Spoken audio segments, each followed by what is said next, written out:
what makes arcade tight.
This is my state, this is my team. You know what that means. This is for the black and blue that I bleed. This is for the chance to bring home that ring. But everybody gonna doubt this. So far there ain't been another way around it. We bring heat to the game each week. They just say we ain't got what it takes, we ain't bout it. Well, y'all can just keep saying that we ain't gonna make it, but at the end of the day, this'll be the Panthers nation. You know, this ain't a game to us major players at every angle that you can think of. That's why you hate us. Get out the way of greatness. You can look at our faces and see the blood, sweat, and tears that it took to create this. Yeah, I know what you're thinking, but you can save it. Cause even on the darkest of days, you know we're always gonna find a way to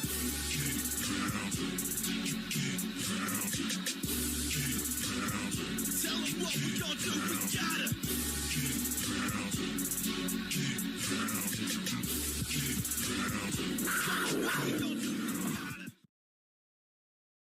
Well, hello again, Keep Pounding crew. We are back, and today's live stream, we are talking about the coaching suggestions for the Carolina Panthers. Hit that like button, hit that sub button, hit that bell, select all, leave a comment down below if you feel like doing so. And don't forget to check out the Facebook group page, Keep Pounding in all caps, for in-game posts, polls, opinions, and reactions to NFL news, as well as schedules for the channel and the Fantasy Football League. Yahoo Sports Fantasy Football League. Keep Pounding League. So, as well as the off-season schedule. So, before we get started into this, go get my man Blitzball Champ a sub, and Bleeding Blue Carolina Podcast a sub. These guys are part of the panel, and we love having them on. We love working with them, and just give them some love, man. Give them some love. Also, prayers up for Big Cat. Heard he was in a car accident. Much love to this man right here. Hope he's all right. And car accidents are no joke, man. That's scary business. I've had my history of them as well, so I know how rough that situation can get, man. And I just prayers up and much love to Big Cat. All right, let's get started.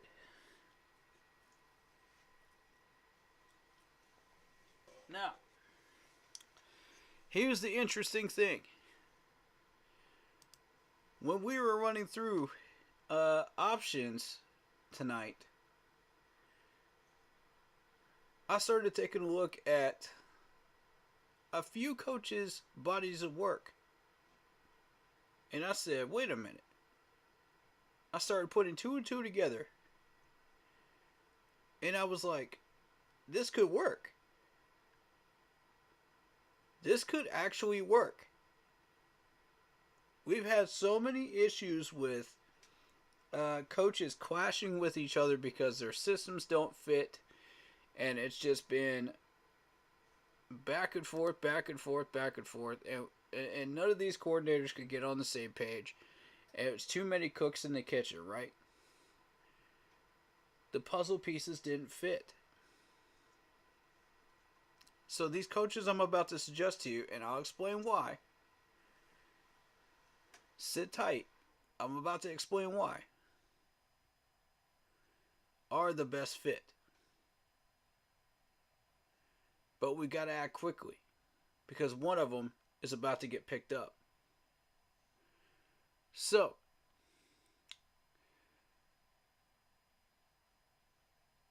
we need to go after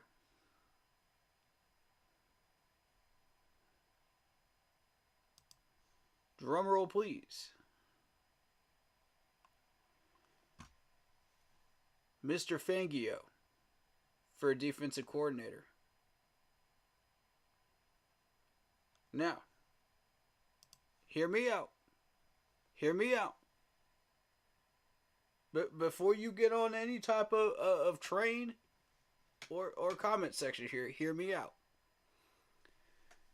Fangio was just let go by the Dolphins today. What this means is this man runs the 3-4 defense. And he ran it very, very well throughout the year. We'll talk about the weaknesses in a minute.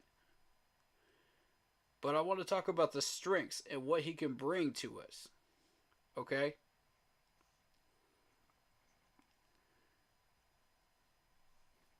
Now, in order to keep Evero Ajaro here, Evero needs to understand that his defense is in the proper hands. Good, safe hands. Run by a 3-4 defensive coordinator. What better hands than the man that just took the Dolphins to the playoffs on defense. And I was watching the Dolphins throughout these playoffs, man, and I was thinking, you know what? If these Dolphins don't get any further, we get to start poaching on this coaching staff. These guys could fall right to us if any of them get fired. Here's the thing, though. Philly is expected to hire him. They haven't inked it yet. He's expected to go there.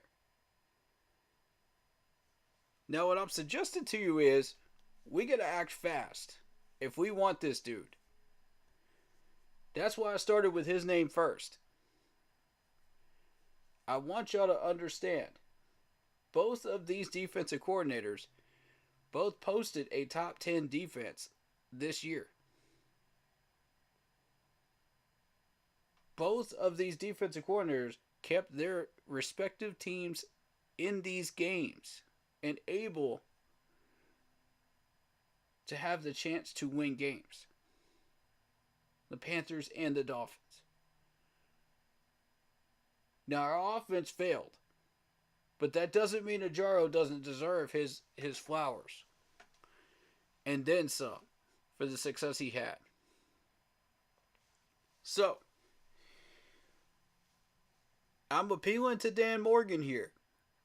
Please, do not waste time tomorrow morning. Go after Mr. Fangio. Because I'm about to show you why this is going to make a difference. When you put both of these coordinators together with the same system, they will be on the same page within a week. They'll know each other's tendencies. They'll know what they want to do. They'll work together. Now, the weaknesses of Fangio is that during big games, the Dolphins did choke. Big time. But, here's the thing. That's where Evero comes in. You let Evero take over play calling during those tough games. Let them work. Some magic happen on this defense. And these players are going to want to stay here, and they're going to want to play for both of these guys. Both of these guys. I'm telling you. Watch what I'm telling you. Put Evero a head coach and Fangio at defensive coordinator. Now, what this is going to allow us to do is it's going to allow us to go after the Houston Texans offensive coordinator, Slovic. Now, why is this important? Slovic has now worked with C.J. Stroud. He's had a lot of success with C.J. Stroud now. And C.J. Stroud runs the same offense as Bryce Young would run if he were comfortable running an offense in the NFL, which is the RPO. Mixed with some aired out passing. Now, a lot of people say that Bryce Young can't throw deep balls. Wrong. Wrong. We've seen it against the Green Bay Packers. Don't tell me he can't do it. I don't want to hear that tired argument no more. He already proved that one wrong. Now, once he gets comfortable with that RPO offense, watch what he does in 2-minute situations. You got a small taste of it during that Green Bay game. But when you put him with Slovic, a guy that actually knows what he's doing and can actually get the most out of Bryce, just like he got the most out of CJ, he will leap at the chance to work with Bryce Young. He's already worked with the number 2 choice. He'll leap at the chance to work with the number 1 choice with the same system. All he needs is the right protection, weapons, and scheme. put all of this together and let's see what happens. I promise you, you will see results. You won't see them in the first year because that schedule is not going to allow us to win. But in 2025, I'm willing to put 2024 in the wastebasket. That season is dead. We need to build in this coming season. That's what we need to do. And with this coaching staff put together, all three pieces, I promise you'll see results. They won't show up on the scoreboard immediately. They won't show up on the win-loss column immediately. But you'll see them. And Evero has already worked under Fangio with the 49ers from 2012 to 2014. Exactly, Marcos Cash. That adds to my point. That exactly adds to my point. This trio could work. There will be chemistry there. The pieces will fit together.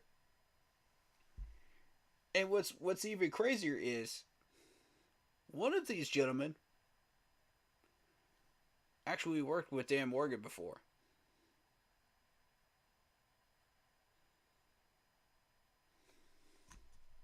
Food for thought. Food for thought. Now, here's what we're going to do here. We're going to appeal to Dan Morgan to get these three coaches in here. If Tepper's running this show and he's the one that is hiring, none of this is going to matter. Because he's going to hire whoever he wants to hire. Now that he just lost Ben Johnson because Ben Johnson is not interested, supposedly, in coming here. Can't imagine why. After our people in our front office just told Ben Johnson why he should not be here or come here, I can't imagine why. But let's keep that in mind. Let's keep that in mind. Ben Johnson's not interested. Tepper is about to lose his crap. And it's a good thing you just put Dan Morgan in charge. Because if you didn't put Dan Morgan in charge and you put a bozo in charge, God help this franchise at that point. But you did the smart thing and you put Dan Morgan in charge. So, my question now is Dan Morgan in complete control of this organization or not? Is he making the choice for the next head coach or not?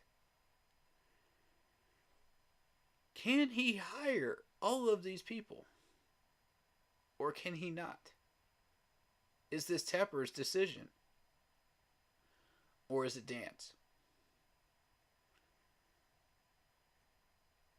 Man.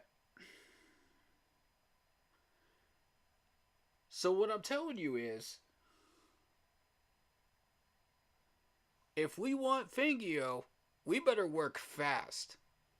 Because the Eagles are on that beat right now. They want him bad.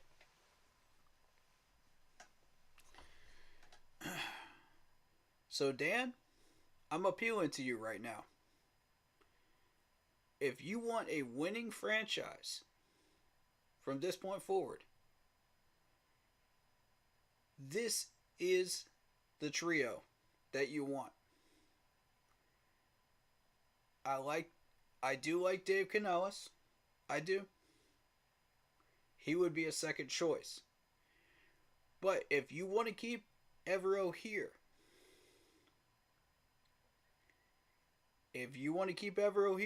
you better hire a strong head coach.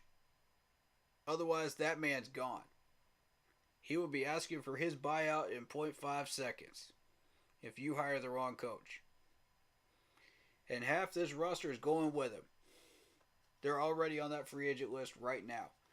We just went through them last stream on Monday. So here's my thing, man.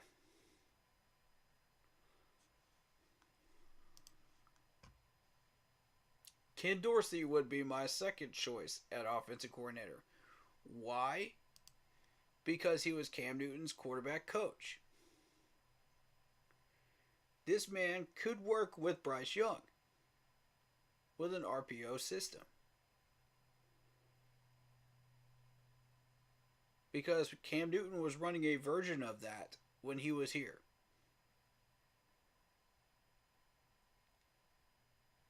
CJ Stroud is running a version of that right now. Trevor Lawrence is running a version of that right now with Jacksonville. Lamar Jackson is running a version of that with Baltimore right now. The list goes on of successful quarterbacks that are running the RPO in the NFL. Ken Dorsey is a great choice if this doesn't work out. If we get Fangio, that will draw him here. That will draw the Houston Texans offensive coordinator here. Mr. Slovic.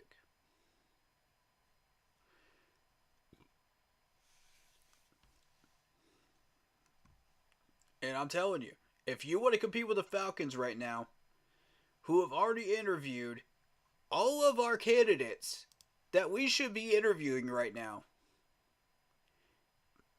this is who we want. This is who we should be going after. Stop settling, Carolina. It's time to get serious about this coaching staff, about our future, about what we want to do. If you want to get serious about it, this is where we start. Now, let's talk about Bobby Slovic for real quick. Atlanta Falcons have interviewed their 12th and 13th candidates. See, 13th candidates, that's a mouthful, for their head coaching vacancy, adding Ben Johnson and Bobby Slovic to that list of candidates that includes Bill Belichick and Jim Harbaugh. Jim Harbaugh just got hired by the Chargers today, just hours ago. Which is a good thing for us because we won't have to deal with them twice a year. That's one out of the way that the Falcons could have hired. Now, the second one, we're not out of the woods yet. Ladies and gentlemen, we are not out of the woods yet. Because Atlanta still could go after Bill Belichick.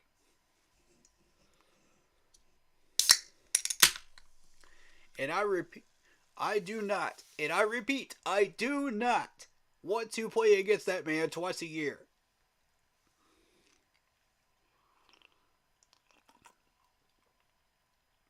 I don't know how strongly y'all feel about that, but I do. We are not out of the woods on this one yet.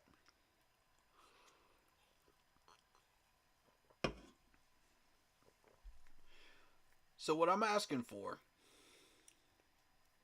is essentially Evero Ojaro at head coach, Slovic at offensive coordinator, and Fangio at defensive coordinator. Simply put, it will work. Now, why is Slovic going to be out there? He wants another offensive coordinator job or a head coaching job. He most likely will not stick with Houston. That gives us a wide open window to grab this dude and have him work with Bryce. So not only will he be working with a number 2 quarterback in the league, he will now be working with a number 1 quarterback picked in the league in the same year. The same draft. Within 2 years' time. With the same system. Now, if I'm Slovic and I see those defensive coaches set up the way that is, I'm leaping at the chance. I'm saying, okay. I see what you're working with over here, Carolina. You're starting to build something. You're starting to create something nice. I want to be a part of that. I'm starting to feel that energy right now. I can work with that. I can work with Bryce. I see what you're trying to build. I know this schedule's not going to be nice to us in 2024, but give me about 2 years. 2 years' time. Give me some building time. Let me help you retool that offensive line. Let me help you retool that offensive wide receiver core. Rebuild it from the ground up. Restart it. Hit that restart button on both. And let me build up something for Bryce that I know he'll be proud of and can work with. And will feel the chemistry with.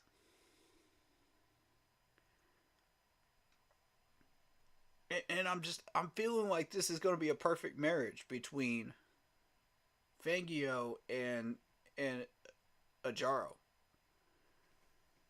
They both run the same system and they both understand what it takes to win. You know? Or to build up your defense for a chance to win games. Now here's what I'm suggesting. When we encounter tough games, Ajaro would take over the play calling during those situations where Fangio is weak in it, in that area. And they would both need to be on the same page. They would both need to have their own combined playbook working together. I could see it happening, folks.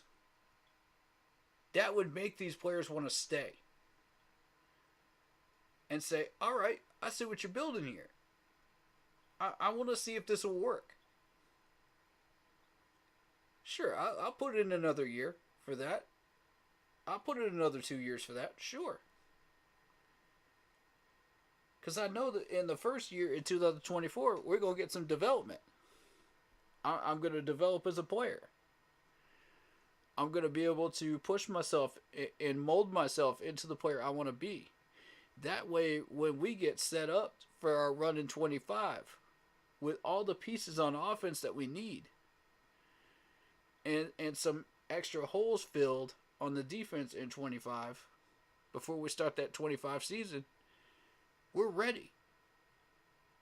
We're ready. And let me say this too, because I want to make this perfectly clear. We're not doing anything in the 2024 season. Y'all might as well just throw that in the trash and just build.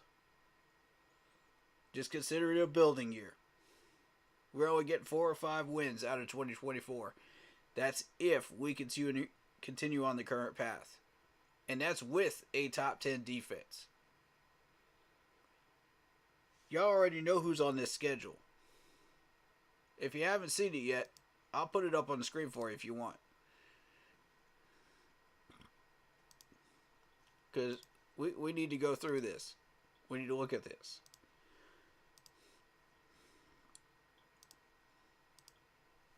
One moment. All right. Because this is important, in determining what we're going to be doing.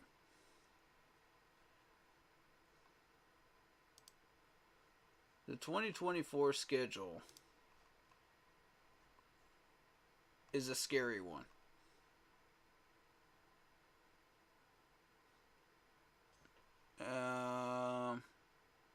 It's not up on their regular site, so let me look.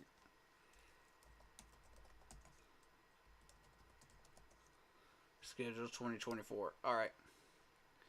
Now, mind you, one of these games is in Germany against the Kansas City Chiefs.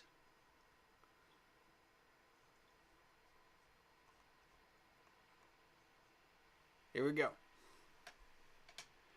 Now, when you look at this schedule, do you see a winning season? Because I don't. I definitely don't. Well, let's go through these home games first. And this is, mind you, this is before free agency. This is before re-signing. This is before the draft. We always split with the Atlanta Falcons, so let's get that out of the way. That's going to be a win at home.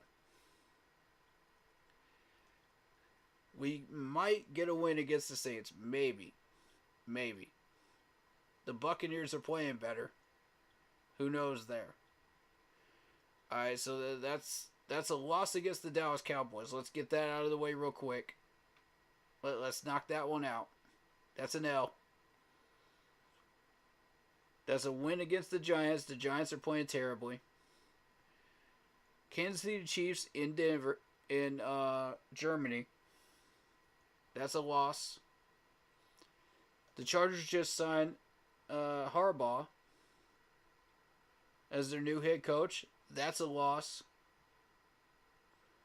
The Arizona Cardinals, that's a win. Arizona Cardinals are playing like trash. And the Cincinnati Bengals. The Cincinnati Bengals is a flip-flop team, and we don't know what to expect from the Bengals. So I'm going to be real with you. That's probably going to be a loss. They're probably going to take it out on us in that first year, no matter who we hire as a head coach. So, let me be straight about this, man. That's maybe 2 wins out of this whole thing is against the Giants and the Cards.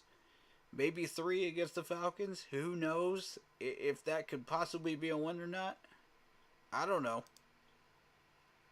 That's not pretty. That's home field games, guys. That's home field.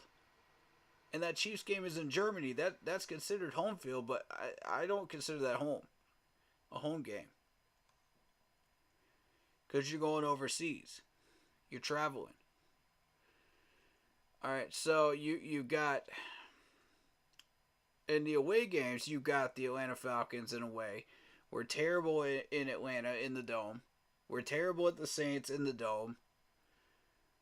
The Buccaneers have been playing better, so that's probably an L. The Philadelphia Eagles, that's going to be an L. The Washington Commanders actually are halfway decent. That's one of the hidden teams that were actually playing okay. You know, going into that wild card round. Fighting for a wild card spot this year. But they fell short. You might be able to get a win out of that. I don't know. I don't think so. Then you got the Denver Broncos. Yeah. Denver went on a tear at the end of the year. Under Sean Payton and Russell Wilson. They finally got on the same page and they started playing better. And look what happened. That's an L. By the second year of that marriage there between Russell Wilson and Sean Payton, that's going to be an L to the Denver Broncos. Las Vegas Raiders. That's a trap game right there. That's a trap game 100% and a half. Because you got this Raiders team that has been struggling, but they're playing just well enough. They're competitive just enough to beat us. You know what I'm saying? It, by like 10 points, the way we played this year. Now, that's assuming we don't get all the pieces that we really, really need, and all that. Because we're working with a $30 million budget. So let's keep it real. Let's keep it a buck. That's probably going to be an L. Chicago Bears, we better beat the Bears. We better beat the Bears. They just took our number one spot from us. They just took our number one pick. We better beat the Bears. Or I'm going to be royally pissed. We go 0-2 to the Bears after they just took our number one pick. Expect some toxicity on these streams after that one. I'm not going to hold back either. I done had enough of the Chicago Bears, man. I done had enough of these clowns. Alright. And let's not get it twisted. With Brian Burns, we have to... If we want to save this dude, we got to pay him. If we want to trade him and get something out of him. We're not going to pay him. Now with $28 million in salary cap right now after we just extended 4 players. Not happening. Unless we restructure a few people, it's not happening.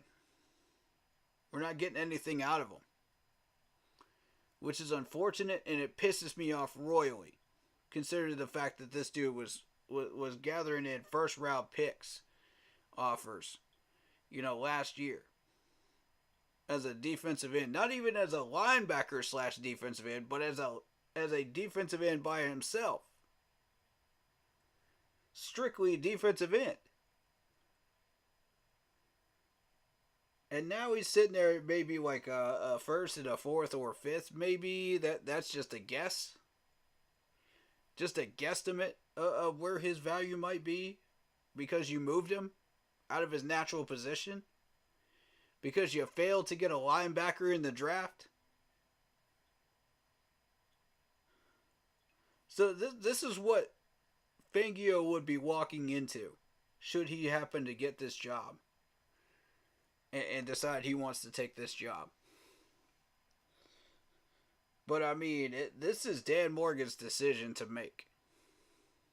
So, end of the day, we're not keeping Burns. Let's just keep it a buck. It's not happening. Alright, so you may be able to save about 5-6 people off that list that we named on Monday. If we're lucky. But this season's a wash. I mean, look at this schedule. This is a wash. This is a building year. No matter who we hire, no matter what happens, this is a wash. So, whoever we hire needs to understand this when they walk in the building. No matter who it is. I don't care if they've got the most positive attitude in the world. And they feel like they can turn this into a winning season somehow. All that gibberish that they have to sell you, to keep their job just because they just got it, at the press room. They go feed you some hogwash, to get through this 2024 season. Expect that. No matter who these coaches are. They go feed you some garbage. And we're going to be expected to accept those. Because there's nothing else that we can really do. So. What I'm saying is. If you put these coaches together though. Vic Fangio. Ajaro. And Slovic. Watch what happens. This could be real, folks. Within 2 to 3 years, If we get the right players, we put everything together and it fits. It's got to fit like a glove now. But if it fits, this could work. This is the first time I've gotten excited as a Panthers fan in a long time. Because when I saw that trio put together, I said, hold up a minute. Hold up 1 minute. This could be it. I'm trying to tell you, this could be it.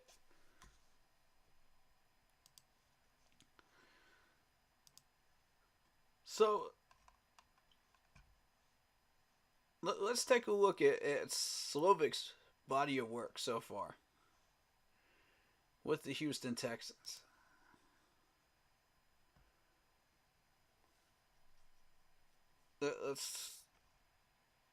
Let's see what he's done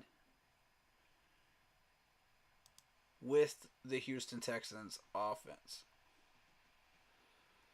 Now, if you look, he started out the season a little slow. Only put up 9 points with CJ. A little sloppy. You know, then we had the Indianapolis Colts. 20 points. Okay. Starting to build confidence. Starting to build that confidence. Starting to build that chemistry. Then, look at the Jacksonville Jaguars. 37-17. This, no matter what quarterback we had in, you're still looking at 30 points here. Against a competitive Jacksonville Jaguars team.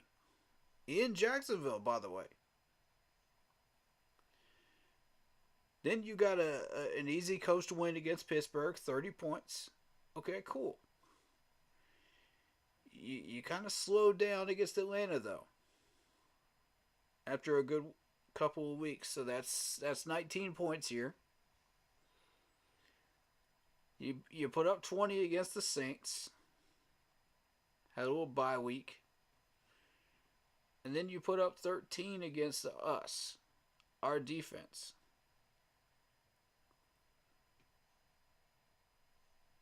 And we were able to shut them down. We took care of business. We shut them down. So then they came out firing against the Tampa Bay Bucks. And this is a Tampa Bay Bucks that has now gotten all the way up to the divisional round. Before getting knocked out. All the way up there. So I just want to point that out. This was a sloppy Bucks defensive unit. And you managed to put up 39 against them. Not bad. So then, when you're talking about the Texans, they put up 30 against a flip-flopping Bengals team. And this flip-flopping Bengals team actually put a decent game. They put up 27 against your defense. That's all right. That's all right. Because your offense put up 30. You got a win over the Cards. You know, a little lazy win. 21 points. Not bad. You took the L to the Jacksonville Jaguars. Close game. Lost by 3. All right. But then you put up 22 against the Denver Broncos. And a horrible game against the Jets was 6. Let's move on. Titans. You had a lazy game and you put up 19. Cool. Not a problem. Then you face that Cleveland defense. That tough Cleveland defense. And put up 22. Okay, Slovic. We see you.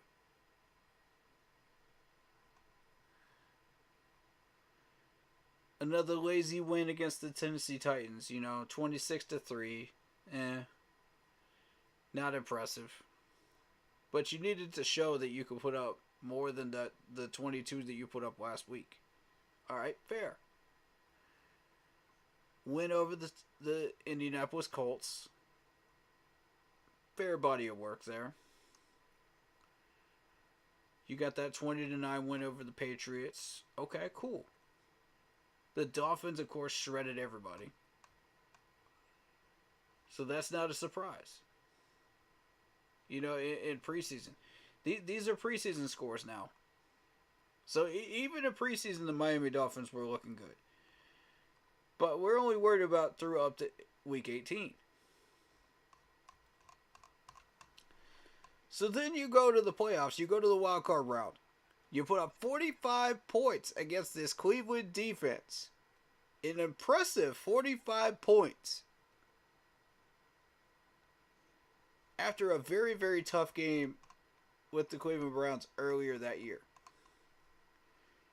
Where you lost 36-22.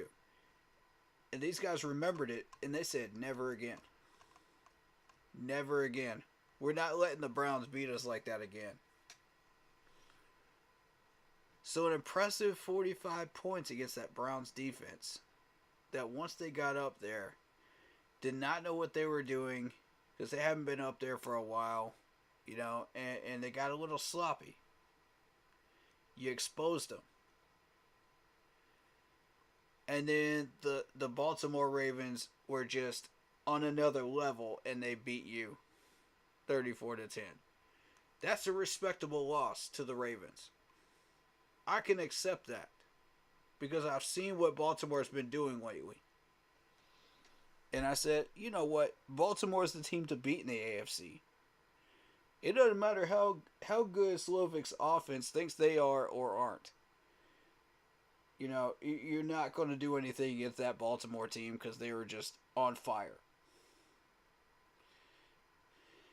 So, I mean, overall, a pretty decent body of work. I'm pretty happy with it. You know, working with CJ Stroud, I'm pretty happy with it. I see what he's doing over there. I see the development. I've watched a couple of games. I've watched CJ Stroud in action, you know, against our defense. And I said, okay. Okay. I see how much this man has been working with him. And I'm like, yeah, I buy into that. I buy in. You know, and a lot of us were watching the Buccaneers in the last few weeks and saying, okay, yeah, Dave Canales working well with Baker Mayfield. Here's my issue with that. If Dave Canales can get that out of Baker Mayfield, why can't our coaching staff? Oh, wait, it's because we suck. We had a terrible coaching staff that does not know how to develop players. It's a proven fact and it's been proven over and over and over and over and over again. So everybody that's pushing Dave Canales, that's my pushback. Now here's my argument for Canales. Now I want people to watch this. Because I think you're going to like this.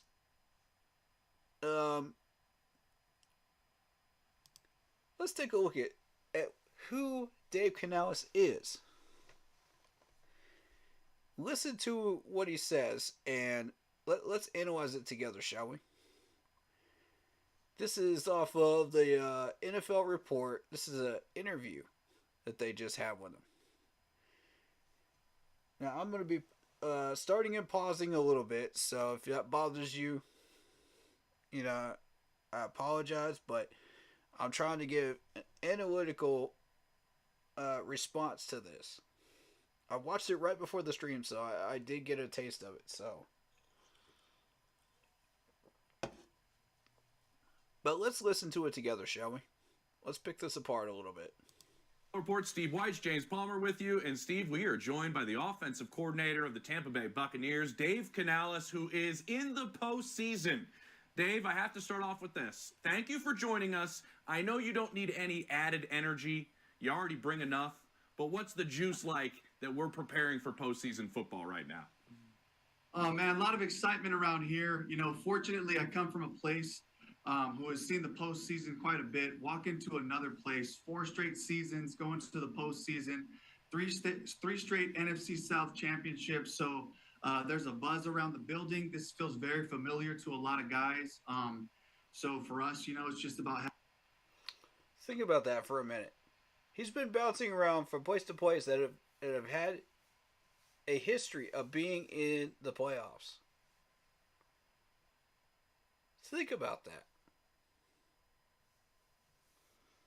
So this dude's already got that history on his resume before he came to Tampa. All right, let's continue. Having that 1-0 mentality, and as you know, we've been playing playoff football for over a month now, trying to keep our postseason hopes alive. That's So, correct. Dave, as you mentioned, you come from a place that would be. That's correct. Even with the 9-8 record, nobody expected them to get as far as they did. Nobody expected that. I know I didn't. Seattle, for those who don't know, we spent a long time, but I want to take it to the Buccaneers because, you're in a situation where, you came in and you got this offense going and people didn't think it was going to be able to get rolling like this. You've got this run game going, but your quarterback, Baker Mayfield, he is the only other quarterback besides Tom Brady to throw for more than 4,000 yards, to have 25-plus touchdowns and fewer than 10 interceptions. What can you say about his? Can we get that type of numbers out of Baker Mayfield? Heck no. Because we don't know how to develop quarterbacks correctly in Carolina. We don't know how to pick our coaches correctly. So what do we get? Ooh, Baker Mayfield's a bust. He's trash. He's garbage. No, he isn't. I've been trying to tell y'all that. But I kept my mouth shut throughout that entire process because I said, hold up. Y'all are forgetting that body of work that he put in against Pittsburgh in the playoffs when he was with Cleveland. And some people said, huh? What? Yeah, we need to talk about that one. Because y'all seem to put that out of frame, out of mind. It's too many doggone times, man. He put in work against Pittsburgh in that playoff game. I'm trying to tell you. And if the Browns can get that man to do that, and the Buccaneers can get this man to do that, why can't we? Ask yourselves that. Ask yourselves that.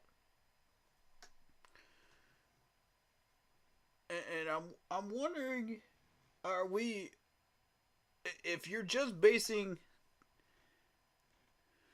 Dave Canales' work off of his success with Baker Mayfield and not the offense as a body of work as a whole, then you got to question, is this dude being overhyped? But if you're basing it on the basis of the entire body of work of the Tampa Bay offense, because there's more weapons than just Baker there.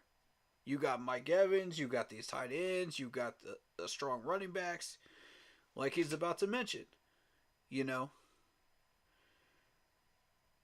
you got to actually put it into perspective and say, okay, this dude could be a serious contender.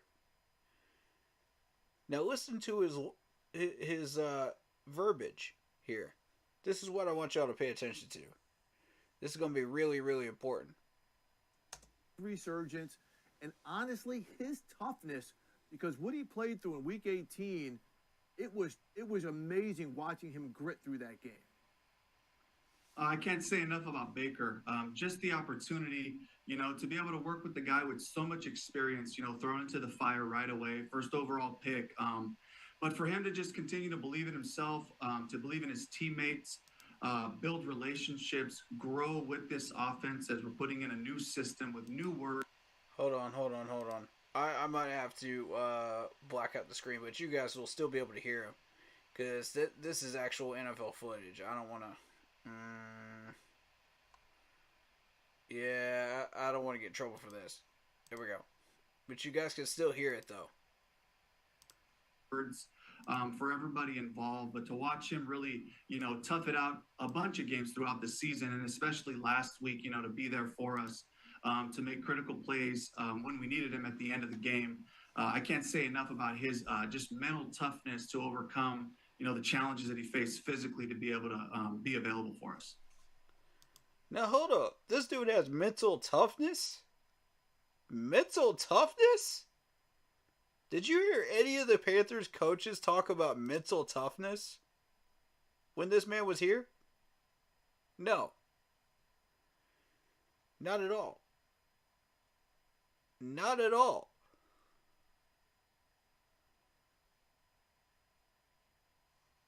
Back that truck up a minute, man.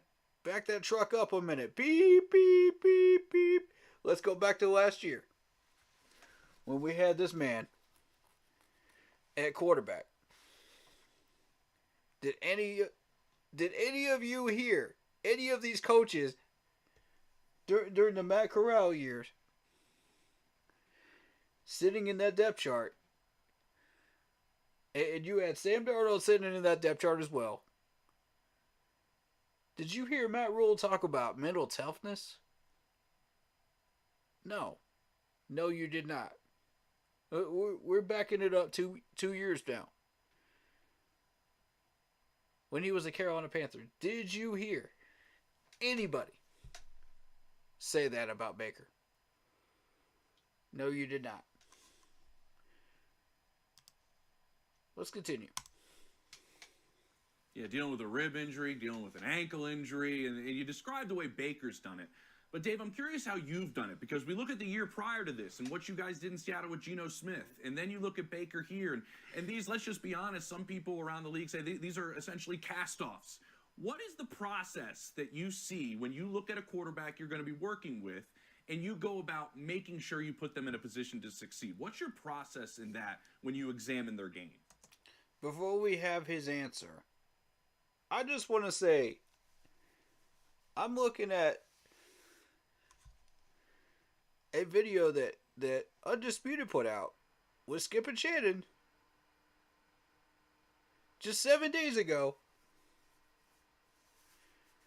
saying that Baker Mayfield is proving to be more than just Tom Brady replacement for the Buccaneers. I'm sitting there like, hold up. Hold the heck up. Because this man beat an Eagles team. An Eagles team that was on fire throughout most of the year. And we can't get that type of development out of Baker? Something's wrong here in our coaching staff. Something don't smell right. Something don't smell right, and it ain't the cooking of David Tepper's wife. No, that smells fine. It's the coaching staff. Something ain't right here, man, in this coaching staff. Something has not been right here in this coaching staff for years. For years. And now, look at what the Browns did with Baker. Look at what the Tampa Bay Bucks did with Baker. It wouldn't even have to be a great offense coordinator to get that out of Baker. It wouldn't even have to be a great head coach to get that out of Baker. The most average coaches in the league could get that out of Baker. Why can't we do that? That's just proper development. And giving him an offensive system that he can use. Did we give that to him? No, we gave him Joe Brady's system. We gave him Matt Rule. We gave them half of an offensive line. Not even half of an offensive line, really, to work with. And some mediocre wide receivers. What's he supposed to do with that? What is he supposed to do with that? That's what we've been doing in Carolina for years. For 6, 7, 8, 9 years now.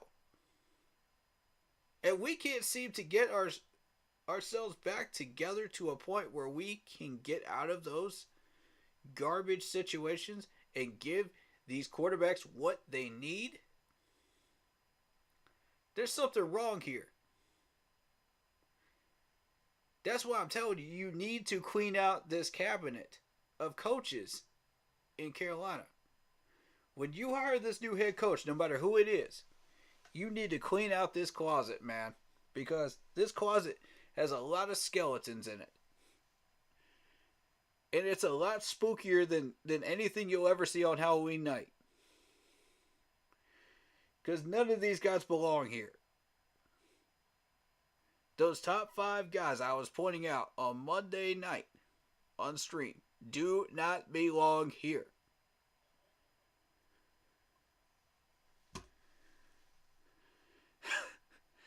So, if an average Tampa Bay Buccaneers team and an average Cleveland Browns coaching staff can get the most out of Baker Mayfield, you know where the blame is supposed to go. You know where it should go. Don't blame the quarterback. The quarterback's only part of the problem. That's only a small part of the problem that we got in Carolina. And y'all know it. Wake up and smell the coffee, man.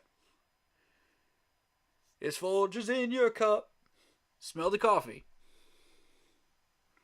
And realize that coffee don't smell like coffee no more, man. It smells like something else you don't want.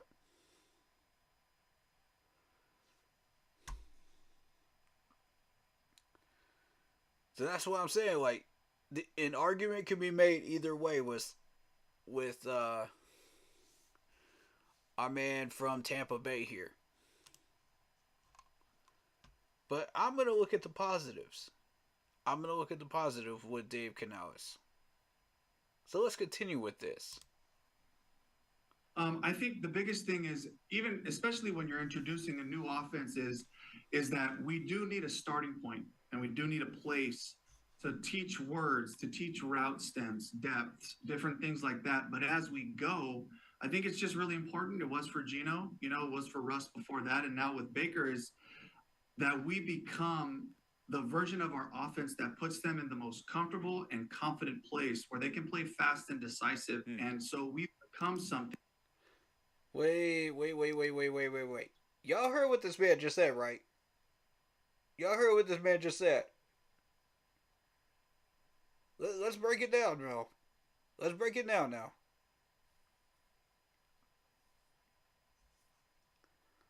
I'm going to slow this down for you.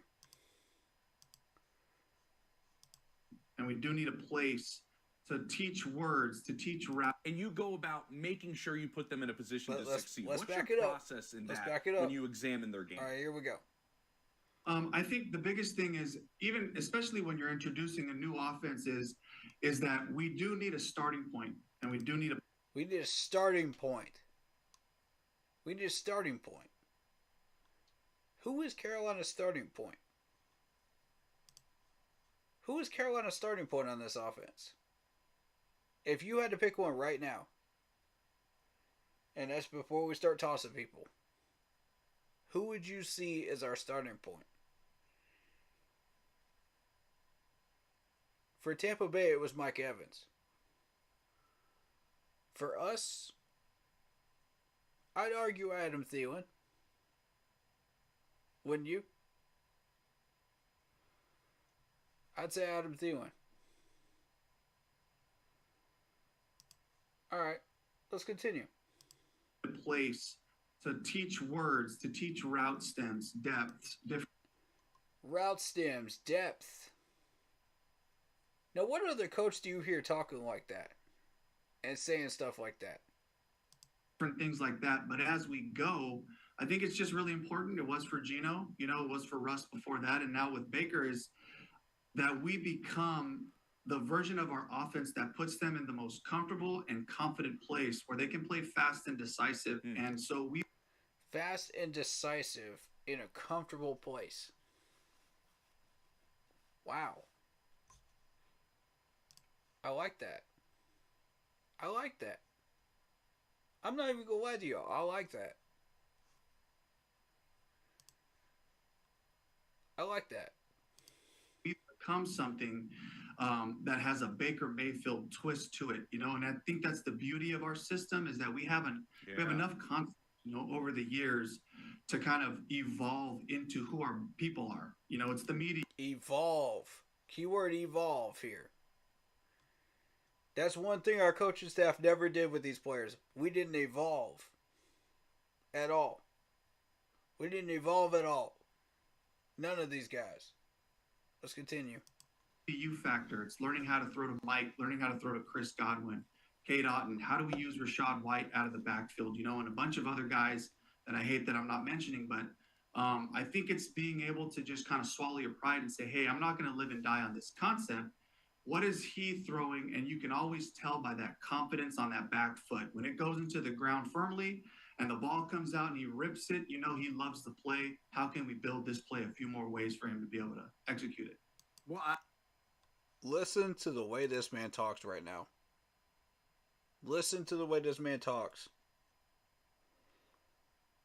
That's all I got to say right now. Listen to the way this man talks. The way he rips it after he plants his foot. That's technique. That's footwork. That's development of your quarterback. Every successful quarterback in the NFL can do this. Because they have been properly taught how to do it at the NFL level. Did our coaching staff teach that to Bryce Young? No. This is further proof of what I've been trying to tell y'all. We are not developing Bryce Young. This coaching staff needs to be cleaned out because they are not doing their job. Let's continue.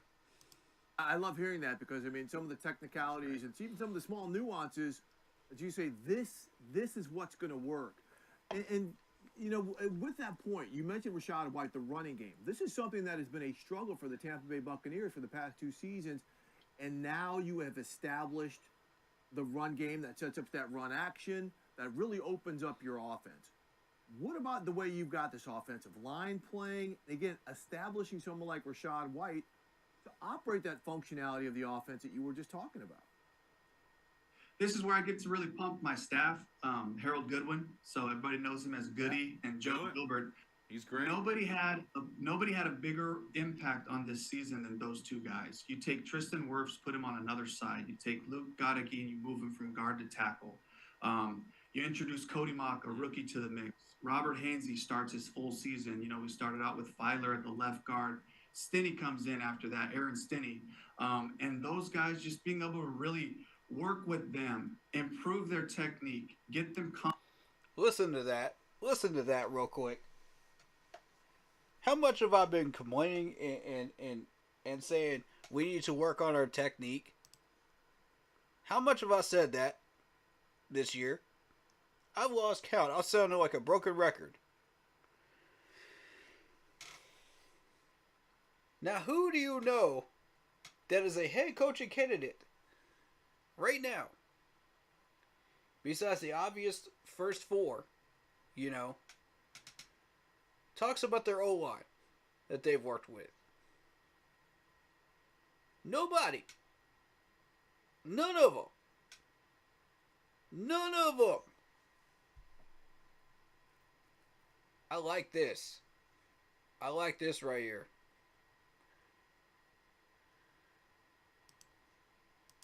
Let's confident in their ability, passing off stunts in the pass protection, comboing in the run game, and then really becoming a run game that suits us, that suits our body types, our abilities, not worrying about what we can't do, but let's focus on what we can do. Boom. Focus on what you can do, not what you can't do. Listen to this man. It's not about what you can't do, it's what you can do. Y'all listen to this energy right here. This is what we need in Carolina. That's why this man is my second option behind Evero Ajaro.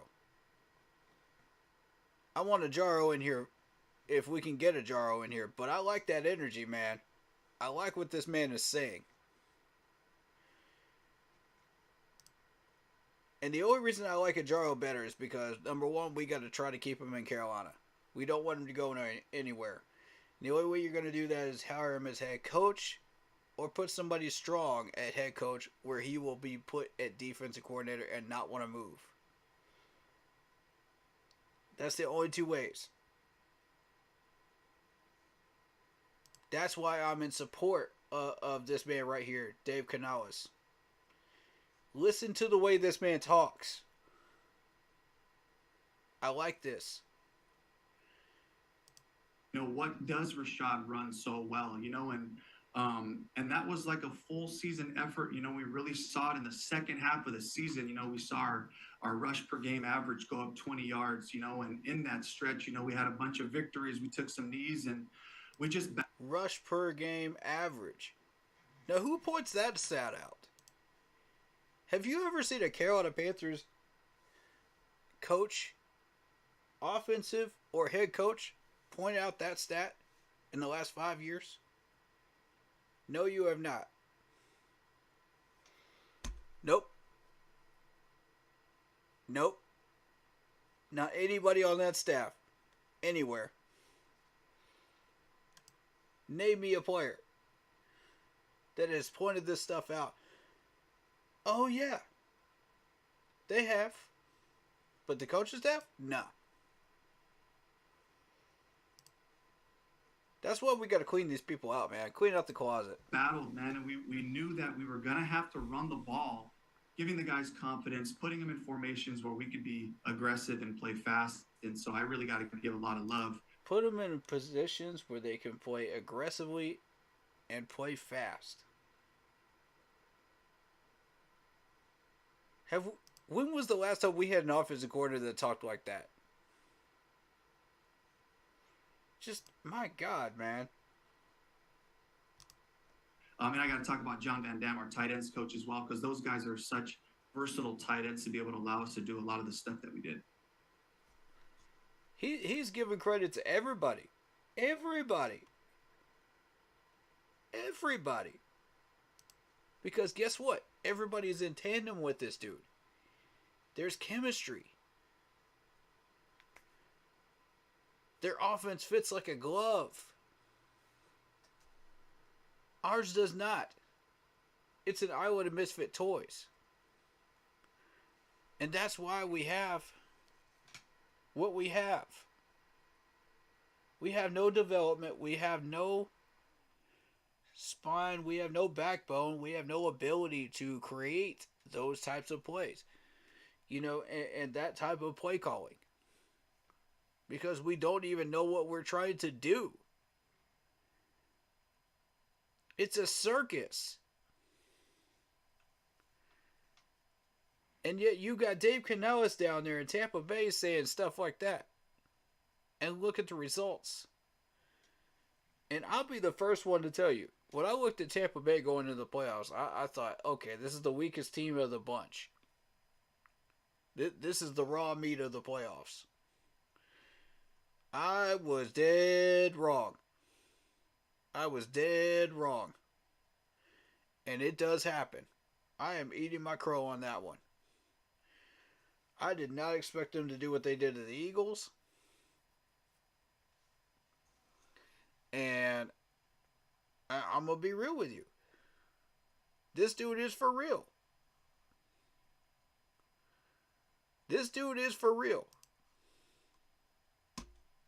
let's continue. There's a lot more interesting things in this interview. And Dave, that offensive line does a brilliant job. You're describing it in the run game, but obviously everybody loves to throw the football, right? Let's have a little fun with it. And Mike Evans, everybody knows the name. Still don't think he gets enough credit for what he does for your offense and offenses he's been in prior. Oh, yeah. I'm just curious from a play caller and play designer standpoint, when you have that skill set on the outside that Mike has, what does that do for you? What advantage does that give you as a play caller? Listen to this. This answer is going to really impress you, ladies and gents. Listen to this. This is how a real offensive coordinator thinks. And a head coaching candidate thinks when they're running an offense. Listen to this. Yeah, it gives you a starting point. And I think that, whatever sport it is, whatever, position it is, there's something, you got to have a starting point, a focal point of your offense that kind of allows you to try to anticipate what defenses are going to do, whether it's starting point.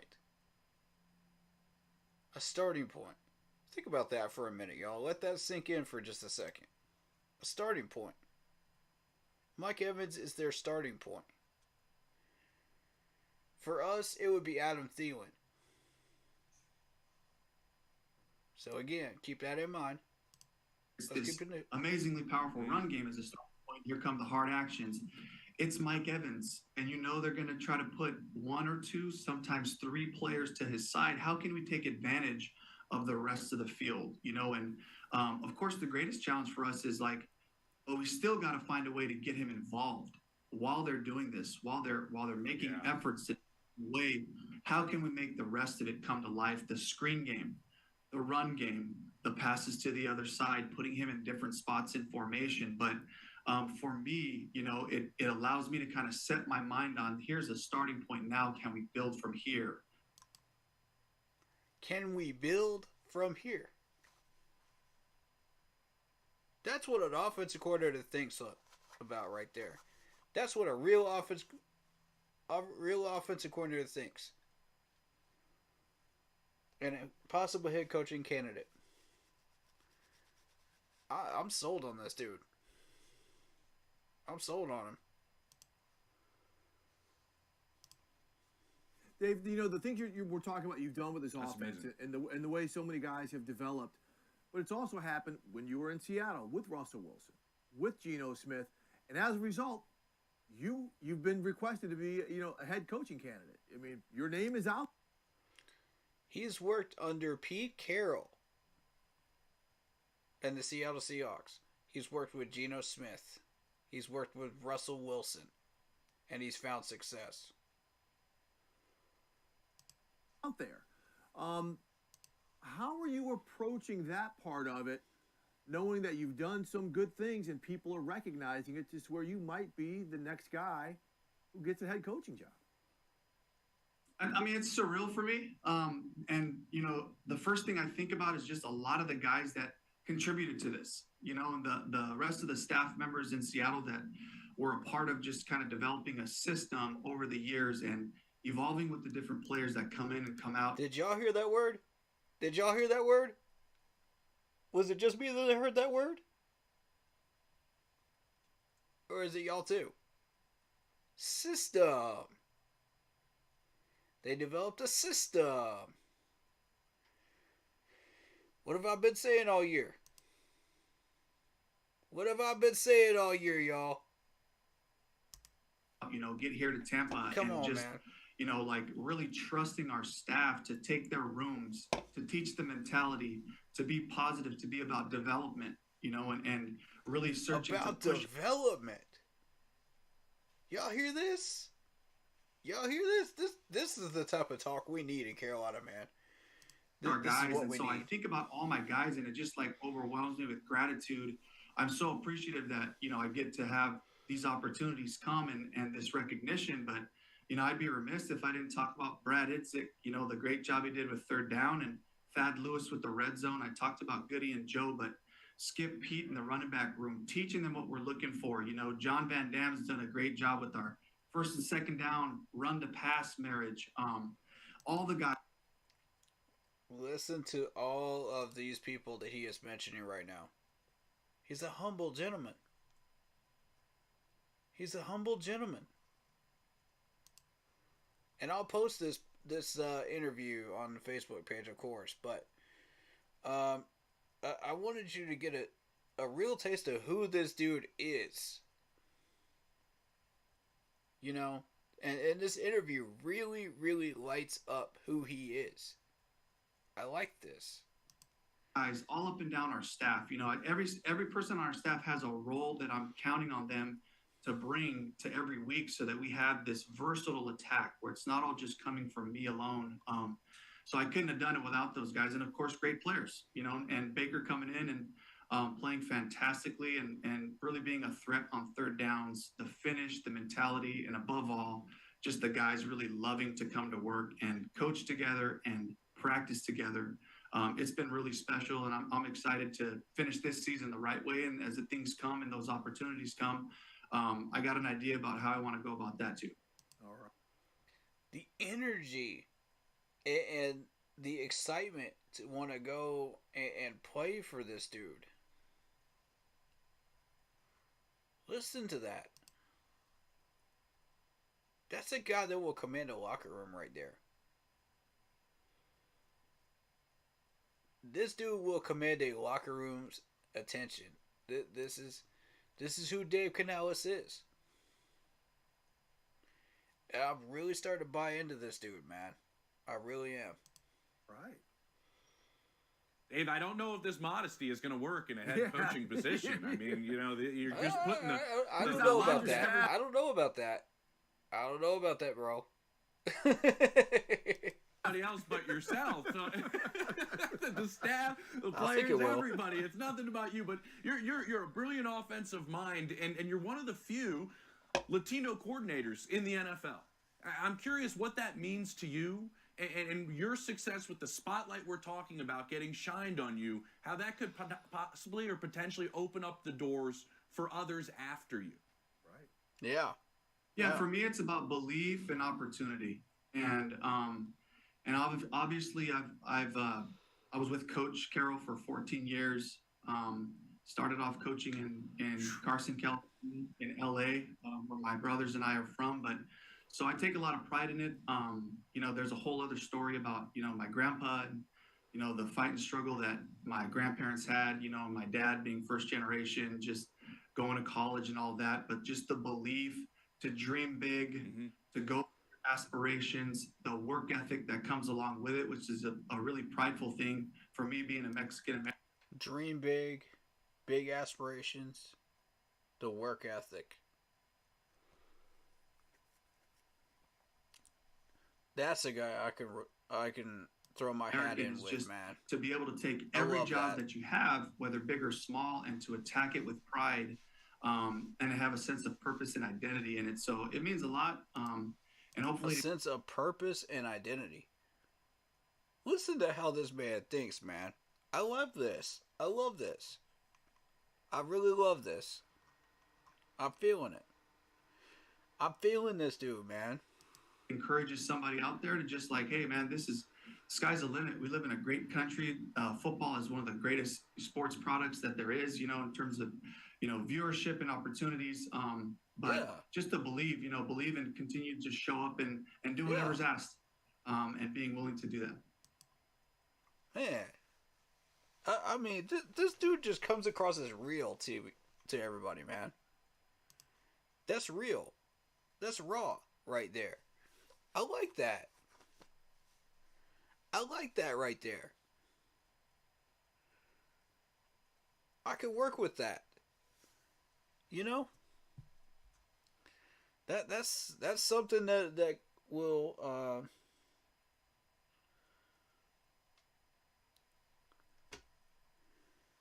I want to say command the locker room. The respect of the locker room. I feel like this dude is for real though. Dave Canales, yeah. I mean, just listening to what he said, watching his body language, and y'all can watch it for yourselves. I'm about to post it on Facebook right now. Um, but yeah.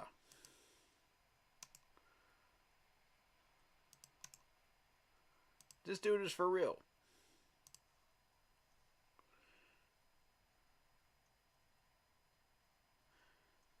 But I think he's a solid number two option for head coaching job if we don't get what we want. I want Evero, I want Slovic, and I want Vic Fangio.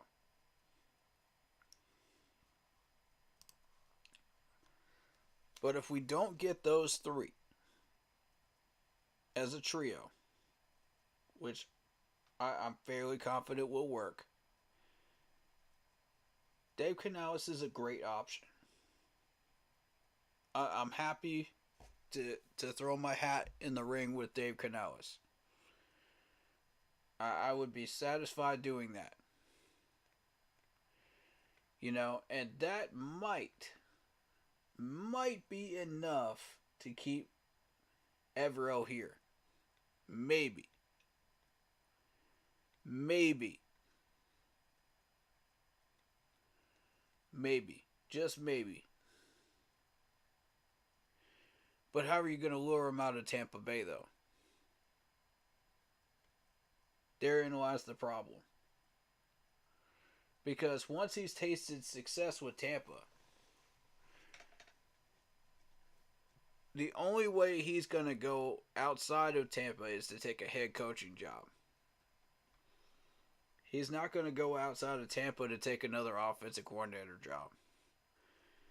And knows he won't make it to head coaching job within that organization because there's no leveling up. You're either stuck there as an offensive coordinator or you don't get the job at all. You know, in some of these places. So he's not going to take a job like that unless he knows he can work his way up to head coach. He's a smart man. And smart men in a terrible organization do not last long there. They leave very quickly. Because they're searching for greener pasture. So that's why I don't know if we can land him. I don't know if we can land him. That's my thing here. But when I look at Vic Fangio, I say, hold up. Hold up.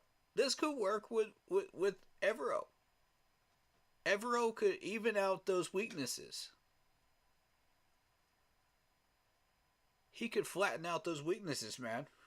He could fill up those holes. And this could be a top 5 defense under both of them.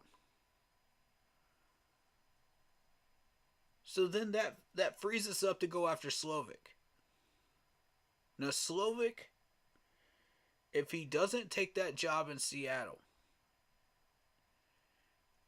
with Dan Quinn, we'll be looking for either a head coaching role or an offensive coordinator role. Now here's the thing. If he doesn't get that head coaching role, we have a wide open window to take this dude and give him the nicest pitch ever to come here. We're going to have to overpay him, but we can get him here. I feel fairly confident we can get Slovic here if we hire Fangio. I feel very confident in that right there. And that's not gambling. That's locking in your picks, man. That's locking in a strong staff that works together. And I know a lot of people are not going to want to hear that. Because they want their people and only their people. And I get it. I get it. You got your beliefs, I got mine. I respect yours. But that's where I'm at right now. Alright, I'm going to go to chat here. Let's see what other people think. Marcos Cash says, don't tell me you're on the Vrabel train. No. No, I'm not on the Vrabel train. Not at all, sir. No.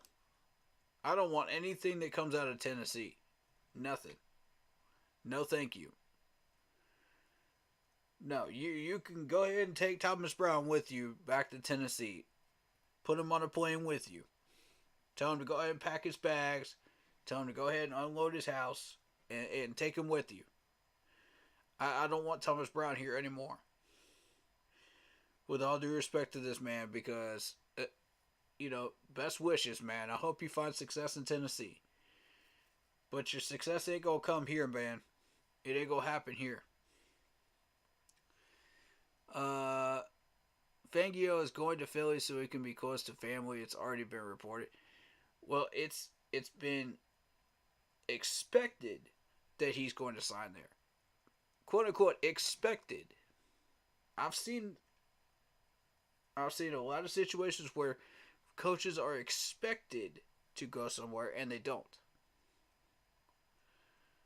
So let's keep it a buck. The media throws that word around a lot. So until I see that